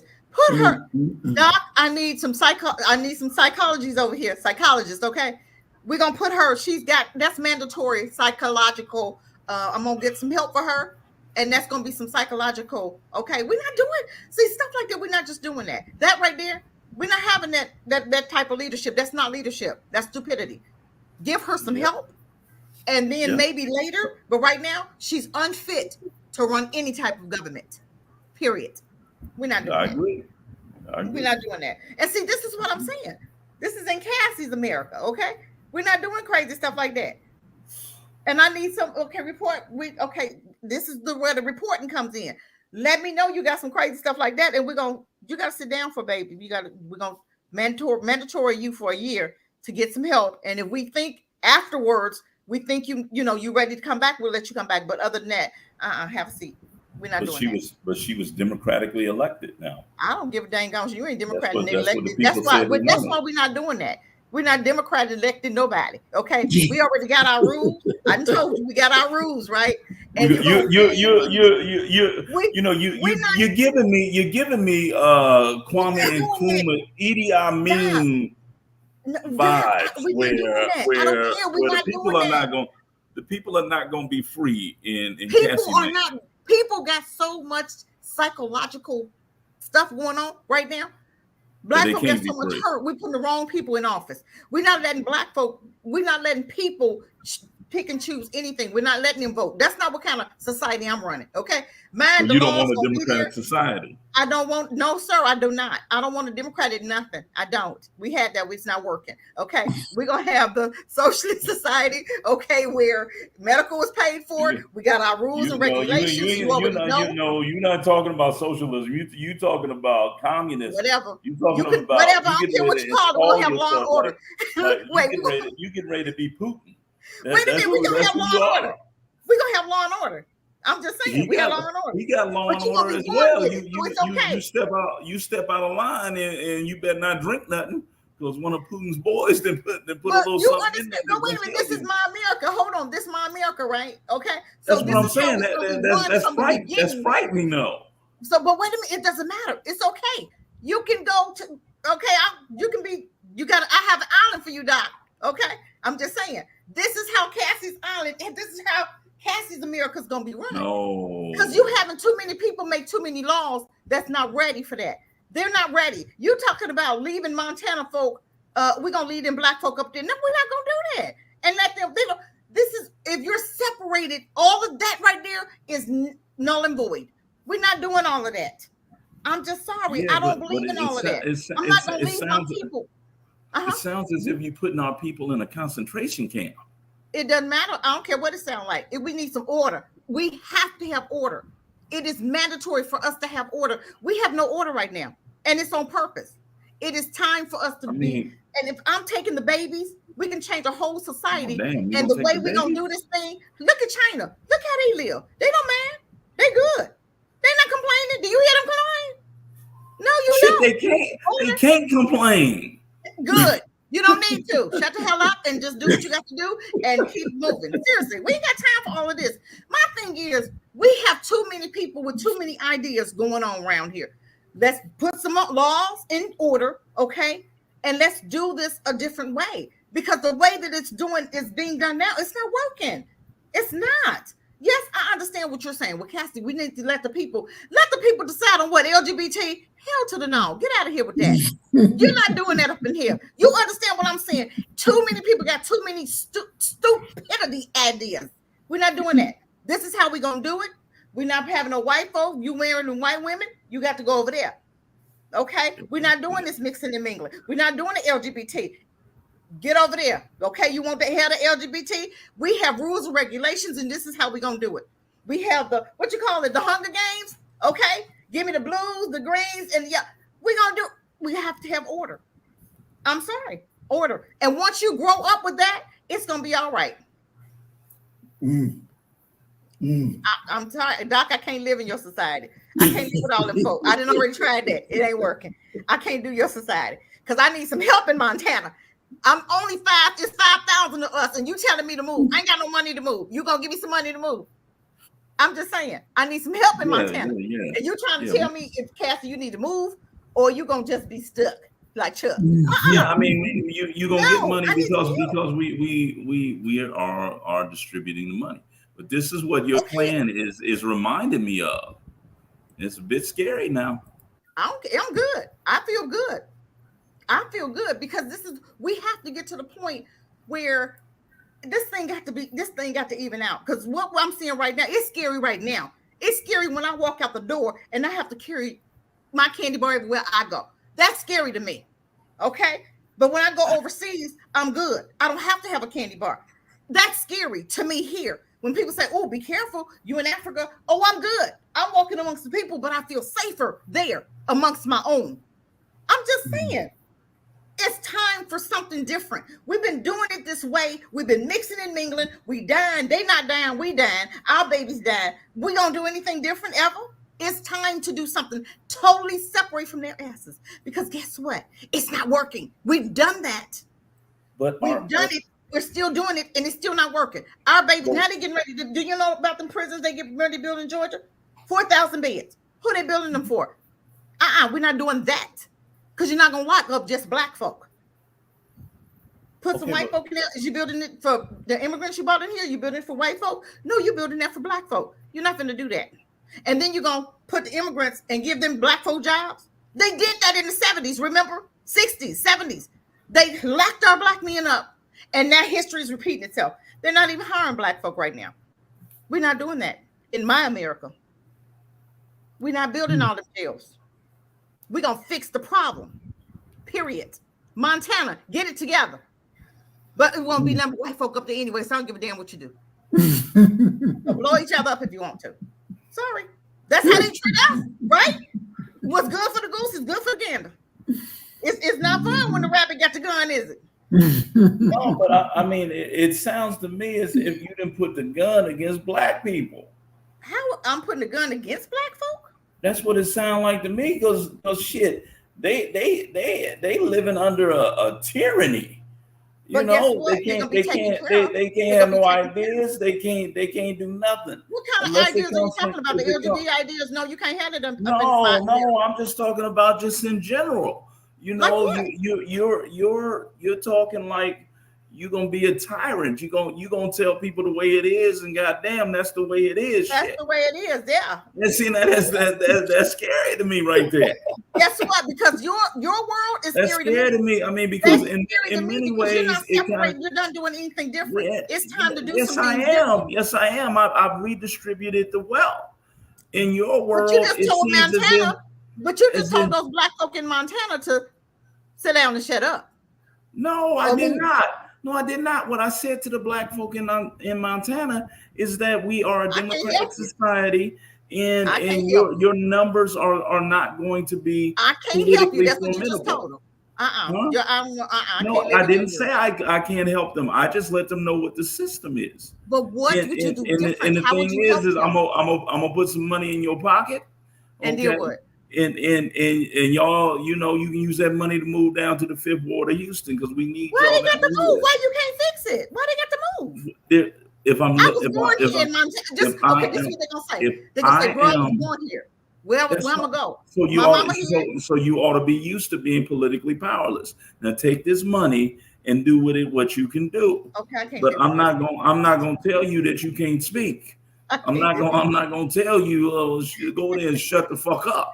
Okay, I done told you what it is. Okay, and don't make me have to say this shit to your monkey ass again. Wait a minute. Okay, so whose society? Look at your society. You are a grander super mayor. You're gonna be the super president. Okay. But wait a minute. Look at your little area over there. You done just told them to sit down and shut the hell up. I'm gonna give you some money, and you either move or you just sit down and take it. That's the process. I'm not doing If you want to live around a place where you can have a political voice, you're gonna have to move. If there's some black folk in Montana right now. Now I've been in North Dakota and South Dakota, and there's about 7 black people in North Dakota and South Dakota. Black people who move to those areas move there for a reason. They're sick and tired of black people, and they don't want to see no. So they want to go and take it, and you ain't sick and tired of white folk. Please. I'm talking about them. I'm talking about them. These are people. These are people who are living off the grid. They don't even need electricity. They filtering their damn water. They through with society. Okay, you can go to Montana right now. I bet if you went to Montana right now, you get 1,000 acres of land for $1,000. There's Oh, gonna I be bet you moose and could. elk and shit and reindeer on it, but But look at what you else you got to put up with. I ain't putting up with them crackers. you I'm no, not they putting ain't them. I'm they gonna ain't keep that man. you be shocked how them black folk up there probably living. They probably living in bliss with them white folk. Are you All of them serious? living up there with Hold no on. electricity Hold on. and Hold on. no How facility. many black folk ever? How many times have we ever lived in bliss with white folk? You sound like you in a dream world. No, How many times have we actually lived in bliss with white folk? Doc? No, you missing what I'm saying. What I'm saying is it's a special person who living off the grid. They got their own little society that they live in. That they anti-establishment, anti-everything. That's what they got in common. But your world, But it ain't no bliss. I'm sure it ain't no bliss working that's living with them what white you folk. talking But about. again, in You're Colorado, gonna end up banning books and burning men in your absolutely society. not. Absolutely not. I would never do that. I So would you're bring not out gonna- my history, What about my the what black about history. what about the LGBT history? What about it? Can that be read in your society? Absolutely not. That's It can what be that's read in just this what I society. said. You're gonna end It up doesn't banning matter. books. It doesn't matter. Is that read in the Bible society? Hell to the no. This is how we doing it. We have a certain way to live. We're not You doing it. sound- Wait a minute. you know what just you sound- hold on. You sound Aren't like you a Jim Christian? Jones in the Wait a minute. Guyana tragedy. Are you That's the who you Christian? sound Aren't you a like. Christian? Are you a For Christian? me, Uh-huh. it vacillates with me. So one day, yeah, maybe tomorrow. No. I just had a very traumatic thing that happened, in affiliation with my, with the church that I go when I go.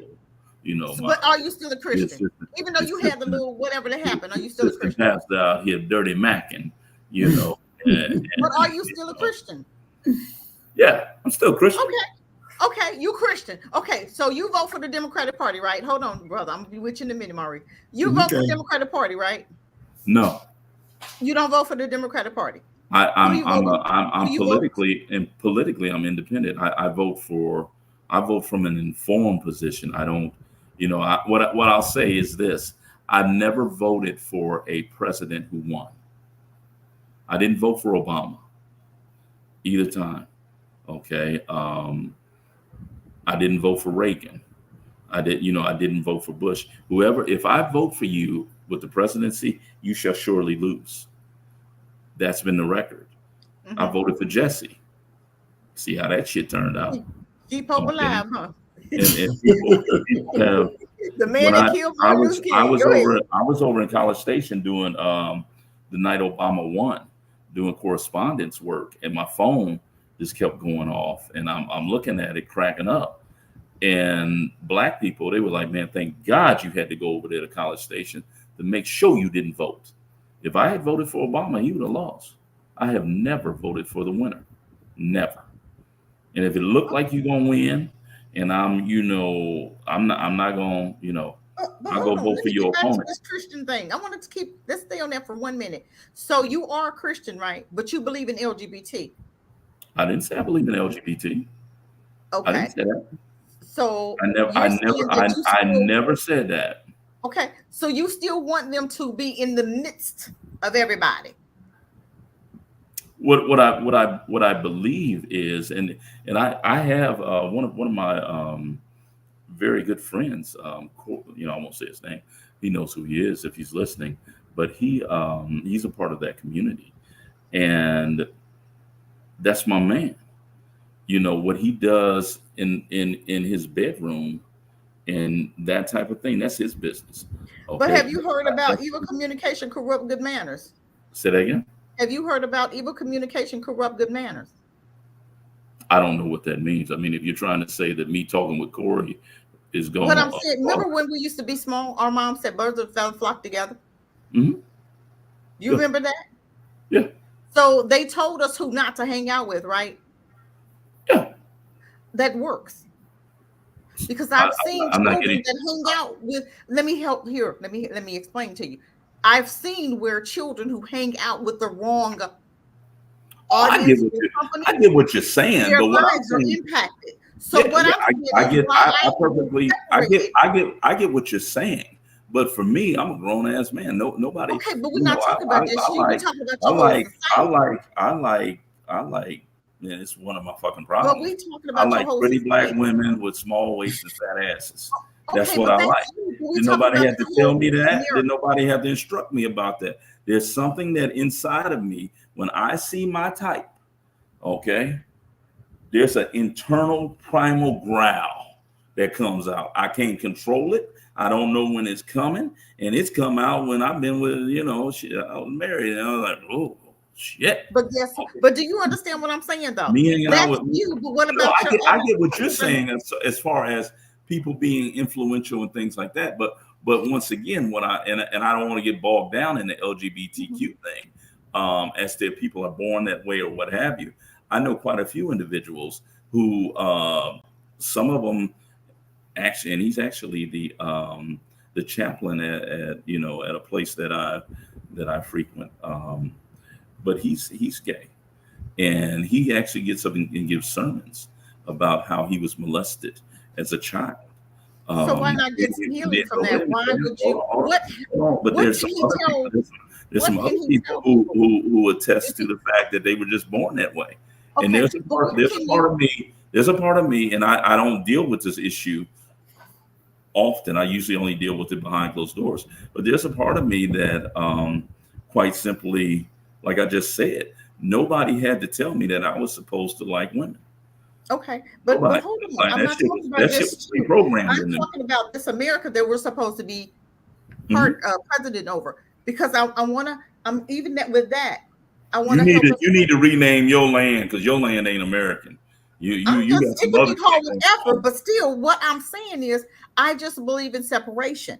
I don't believe that some people need to be in my circle. I don't hang around with gay folk. I'm just saying, because I don't. Let me just say one thing. I was looking for a counselor one day, right? One day, and I seen this man who had a whole wig on, red lipstick, with a beard, with a dress on.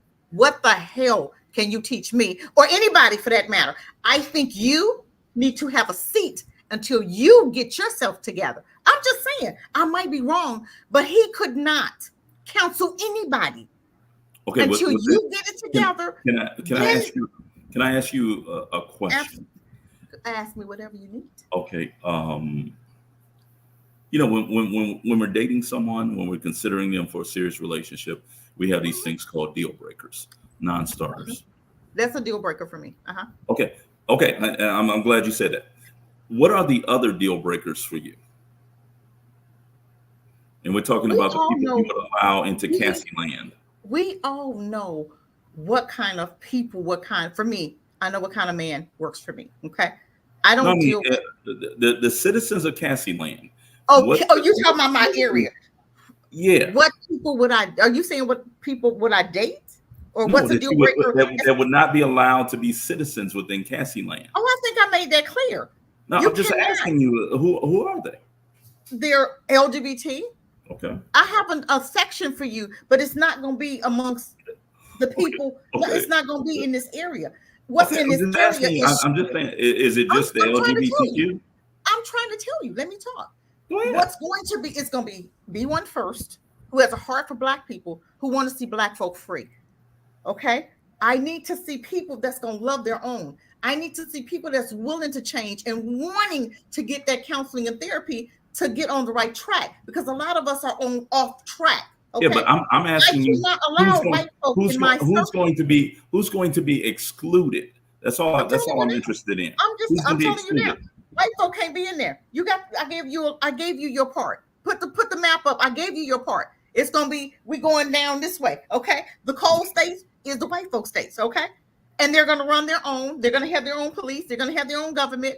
And Black folk gonna have their own government. But also, I do have a spot for the LGBT, but it's not gonna be in the midst of everybody else. It's not happening like that. Now they're ready to get the counseling that they need, and we will offer that in your space. We will offer counseling to those certain individuals. And if and when they get to the point where they can live amongst us whole, then they can do that. But if they're not willing to be whole, then you can stay over there, because you're not gonna come. I believe in total separation. You cannot have a society built on all this other. But what I'm asking again, I get that one group that's going to be excluded is the LGBTQ.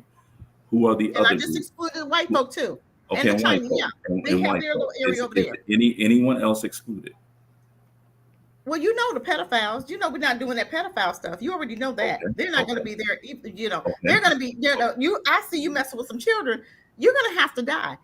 Okay. Period. Because you know better. That's another group. Is there anybody else that's going to be excluded? Oh, let me see. Let me look at my list. Hold on. Let me look at my list. Hold on. Hold on. Let me look at my little list here. I'm just saying. I just believe that the way we have to do it is in order to grow, to continue growing. How am I going to put the LGBT when I know it's going to genocide my black folk? We know that you don't want the LGBTQ there. We know that you don't want the pedophiles. Pedophile, rapists. No, you can't. Okay, you don't want. Okay, rapists are not there. Okay, you say can't do the coon. What about drug dealers? What drug dealers? Why would they? No, you. My thing. Okay. I'm just trying to get a picture of who's going to be excluded. No, drug dealers are not allowed. Drug dealers are not B1. Drug dealers are not B1. They're not B1 because you don't care about your people. So no, you can't be in our society. You don't care about your people. Why would I want you around? But guess what? What I'm saying is what causes all of this dysfunction is poverty, right?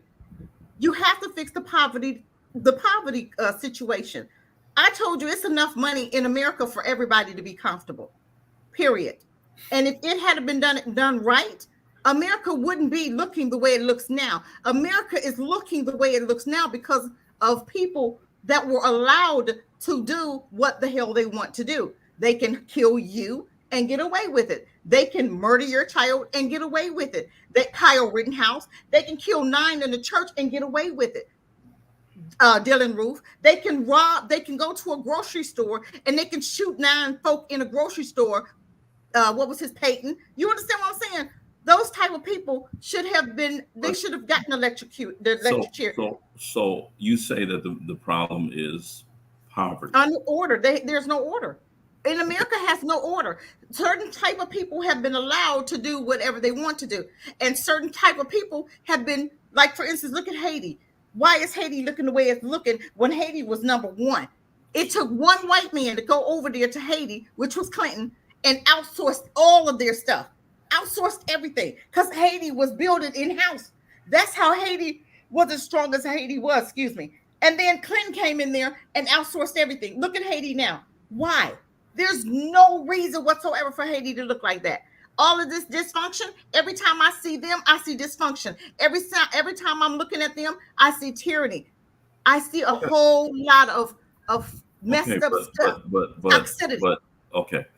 If the LGBTQ community had more money, would they no longer be LGBTQ? No, I'm not saying that. I think that we catch that problem at birth. I do believe that a lot of them were abused. Okay. And I'm not going to say, I've heard something about the X chromosome. I've heard about that. Okay. Let's find out what we need to do with that part right there. But the ones that were molested, okay, we got to take care of what happened. Give them some help. Because this is when you're raped at 4, you begin to understand and think that is normal behavior. You begin to think because of what happened to you that's normal. Okay, at 4, it's hard to decipher. Am I really attracted to a man, or was I attracted to him because I was raped at 4? You understand? And no help was given. Give them some help. But I'm gonna deal with that rapist. I'm gonna deal with that pedophile too. So guess what? You're not gonna be pedophile to nobody else. Trust and believe that. And this is what the society is not doing. We're not taking care of these type of people. We're not handling our business. I knew a little girl that was raped. This was years ago. I knew a little girl that was raped, right? You think they punished her dad? No, because she couldn't testify against him. What the hell are we doing? If a 4-year-old child or a 5-year-old child is telling you that her dad is doing something to her, why is that not being taken care of? That's what's going on in this society. Because I'm white and I say so. And other reasons, okay? You have to understand a lot of this stuff is done on purpose. No, we need to fix the problem. That child needs some help because if you don't give her help, then she's going to do it to somebody else. Hurt people, right? That's what we're dealing with. You're looking at black people and you said you're blaming black folk for their condition. We got here on purpose. We had help getting here. We didn't do this to ourselves, okay? So it's hard to get out of an abusive relationship when you've been abused for 500 years. It's hard to get out of that. So I have to look at that, and I have to understand that problems were not being taken care of. Big Mama wasn't being taken care of, who we knew was bipolar. So guess what? She was allowed to wreak havoc in the whole family. Grandpa, Pawpaw, who would come in drunk, beating up the whole family, including his wife and children, that wasn't taken care of. Pawpaw needed some help. You understand what I'm saying? When we see things, so are they going to be expelled from Cassie Land? I'm not saying they're going to be expelled. They're going to get some help. Pawpaw, who's a drunk, for whatever reason happened in his life, it goes all the way back. These problems could be alleviated. And when they're small and you see dysfunction, you see a parent abusing that child, that parent needs to be held accountable. We're not doing that. We can actually see a parent who allowed a rape, or we see a mom now who gives her daughter to a man, right? That needs to be taken care of. A lot of what you see now with these grown folk, if it was taken care of when they was 2, 10, it wouldn't be so right now. A lot of this stuff is untampered territory that has never gotten healing, was never dealt with, and it was just ignored. No, we're not doing that. In Cassie Land, we're going to take care of it. We're going to have an extensive program for therapy, program to take care of issues when we see issues when they're 2 and 3. When we see dysfunction, when kids killing birds, kids killing animals, that's an issue right there. We need to handle that. We need to find out, why is that child burning cats, and the cats, you know what I'm saying? Why is he killing, why he pulling the legs off of the animals? We need to take care of that. Some of that stuff is not being taken care of. So we got some work to do. And I do believe that if you catch it early, you handle it early, it'll be taken care of. And I'm not saying everybody. So the ones that we can help, we help. But the ones that we can't, and they want to continue being dysfunctional, you gotta go. Sorry, in Cassie's Land.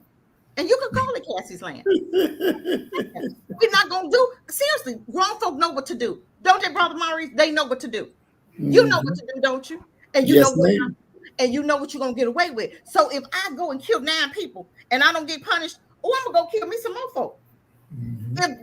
If Kyle Rittenhouse, who shot 3, killed 2, he no punishment.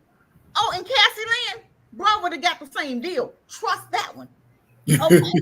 Kyle Rittenhouse, I'm Dylan Roof. You killed 9 folk. Police talked you out of. No, we're gonna handle that business. And his family needs to be taken care of, because they knew he was dysfunction, and you didn't do anything about it.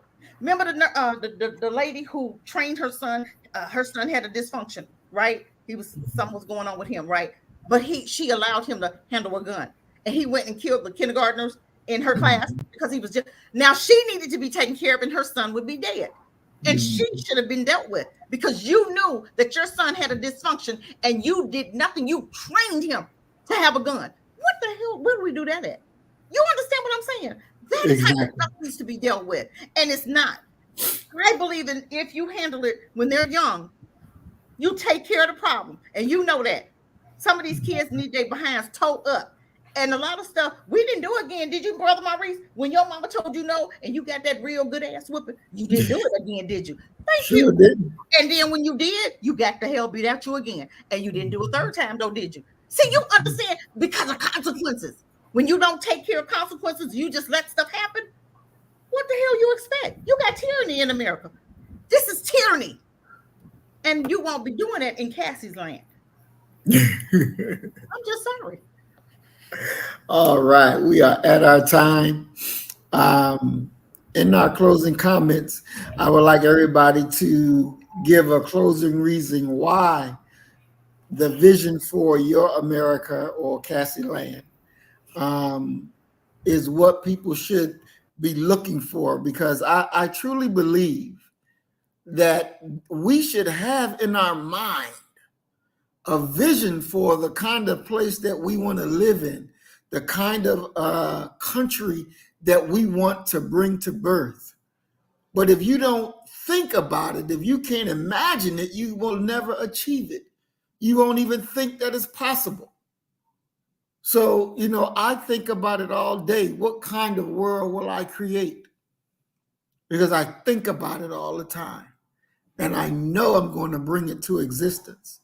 So I want us to use this as a practice so that you can see what kind of world you want in authority.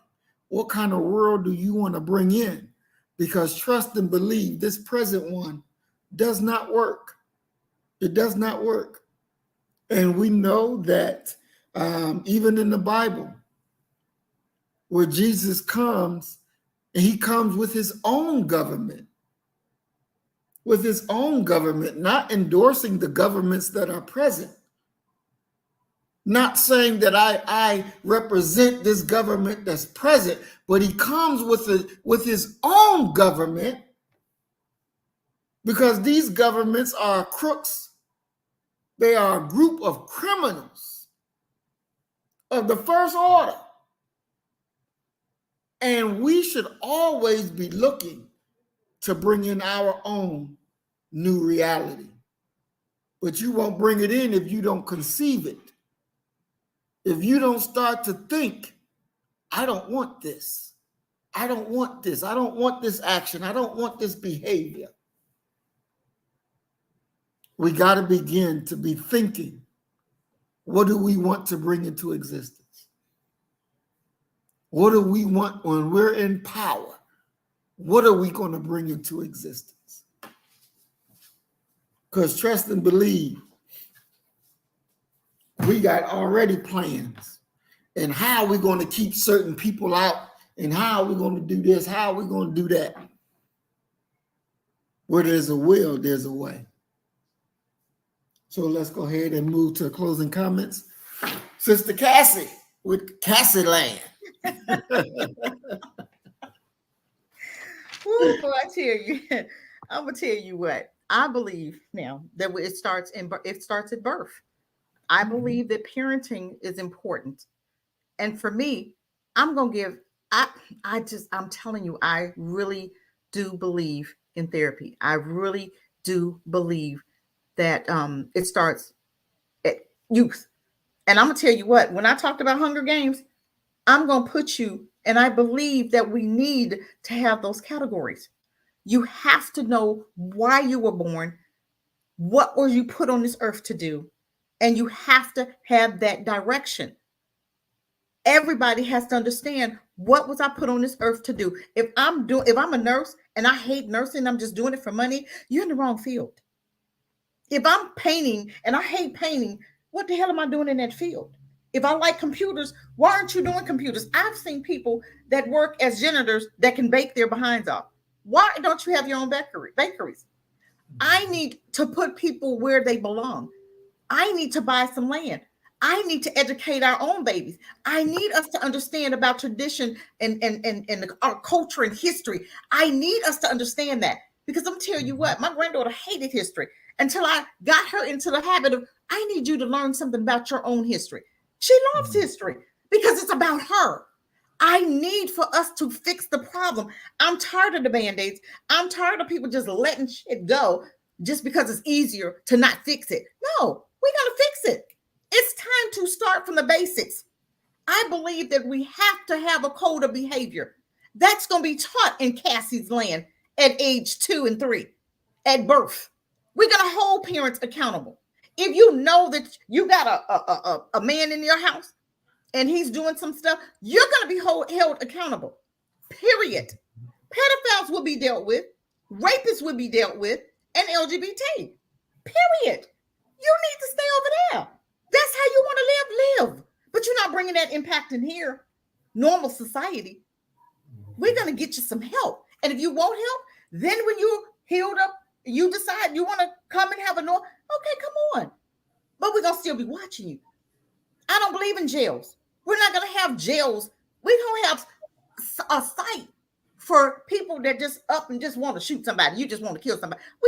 You're not going to be here, period. So we don't need jails. I believe in everybody getting a piece of the pie. When you are solving everybody getting a piece of the pie, then guess what? Poverty is no longer. It's only here because of the lack of economics, the lack of education. We're going to educate you. We're going to give you on-the-job training. Everybody is not college material. We can train you on the job. Ain't that what we did back in the day? People were taught on the job how to do some of these jobs. Now you have to have a degree, a 4-year degree, plus a certification for $2,000 and $5,000. Where we get that from? Where we doing that? My daughter has a degree and trying to go into another field in her degree, and they said, "Oh, you need certification. That's gonna cost $3,000." What the hell? You got a 4-year degree. Why do you need a certification? That's up the ante. No, we're not upping the ante, nothing. We're gonna train you on job training, give you a certification, and if you are a business owner or entrepreneur, that's who you are in the blue group, then we're gonna help you to get your own business. And the ones that's in the red group, that's lawyers and doctors, okay, some of that we do need training, okay? But still, we don't have to make it 8 years. A lot of that is, you got 5 years of prereqs. Why the hell I need 5 more years of prereqs when I done did 12 years of college? Give me what I need in 2 years and let me go be the lawyer that I need to be, and I'm going to still get on the job training. I don't need to pay thousands and millions of dollars. We got that. Education should be free. Why is our babies paying all this money for education, but immigrants coming here and you got a free education? What the hell is that about? No, we're not doing that. I'm telling you, we have to do the work. We have to understand that this can work. We have to be separated. We can no longer put up with dysfunction, toxicity, and being bullied. Bullies will be dealt with. Dead. You come over here, you in the white area, you come in the black area, you kill somebody, your ass is dead too, and your whole family. Don't mess with me. Because your mom should have took care of that because she knew you was dangerous when you was 2 and 3 and didn't give you no help. So guess what? We're going to hold your parents accountable. That's what I believe needs to be done. That's in Cassie's land. All this dysfunction is because it's out of order. Our schools are out of order because you got white folk teaching your children who don't give a damn about your children. You got Wild Kingdom because they got prison waiting on you. We're not doing that. We hold you accountable, parents. We're holding these teachers accountable, teachers. We're going to work together, parents and teachers working together. Parent, what do you see your child needing help in? Oh, can you really concentrate on behavior? Can you really concentrate on fractions? Can you really, parent, no, you know your child. Help the teacher out. Let's work together. Let the parent come and help. Okay, this is what I see at home. He's an at-home, hands-on. You can't just stand up there and teach him. You got to put it in his hands. You got to work together. I'm not sending my child for you to just teach him everything. We're going to work together. So I hope I've covered every area. And don't get on the police. We're not even going to have police. We don't need police. We have our communities that you can be. What did they do before they had police? Look at the baby. He'll eat somebody up. Look at it. What did we do before we had police? We haven't always had police, have we? What do we need them for now? Because they come, they're tyranny. Every time they come, somebody die. We don't need that. We don't need that. We don't. We had what back in the day? You had elders that was in charge of the block. You came to the elders before you came in the block, in the police office. You came to the elders first, right? That's who handled the whole, that's who handled that area. And we're going to get back to that. We're holding our men accountable. Men, rise. You need some training? We'll get you some training on how to run your family. I'm just saying. We start that in birth. We can start that in elementary. Let's teach them how to be fathers. Let's teach them how to be husbands, protectors, providers. I rest my case. And thank you for allowing me. Thank you, Sister Cassie from Cassie Land. I like that. Doc. I'm a champion of working class people. That's where I, from whence I come, and I'll always champion them. So, in my world, I just emphasize the idea that people live so poorly, largely because they don't have money. And it's in my land, it would be a no tolerance system as far as crime, but also I believe that it's criminal for corporations to make billions, if not trillions of dollars on the back of working class Americans, regardless of their race, and that money not reach their pockets, so that they're in many ways living in a different stage and element of poverty. Within Black America, I believe that such priorities as far as being a democratic community, sharing the wealth amongst ourselves so that we can get a system that would allow us to circulate the dollar, pay for our own schools, educate our own children, and have some semblance of dignity in regards to what is and what is not permissible, what is black and what is not black, and have the means of rewarding those who are B1 and punishing those who are not B1. That's the only realistic path for us going forward, to build Black America and not be worried about what brown, red, yellow, and white America are doing. We have to take care of ourselves first and foremost. Even those who are in Montana, that 5,000 population enclave, we're gonna pray for them and try and get a Greyhound bus or something, a black hound bus, to go up there to get our brothers and sisters and bring them to a place where their political voice could be heard and their economic might could be felt. Love being here, and love you all. Thank you for having me, my brother. Yes, sir. Love you too, Doc. And don't forget, we do got one famous resident of Montana. Remember the girl who said, Kevin, shut the fuck up. She lives in Montana. You got the right black girl on the wrong day, baby. Montana representing. Yeah, she lives in Montana. Oh my God. I remember that. Okay. Oh, most definitely. I thank y'all for joining us. I thank y'all for serving. I thank the audience for watching. Yes. We thank you so much for supporting us each and every day that we're on. As we always say, you kill the nigga in you, I'm gonna kill the nigga in me, and our God will reign supreme. We are Black first, today, tomorrow, and forever.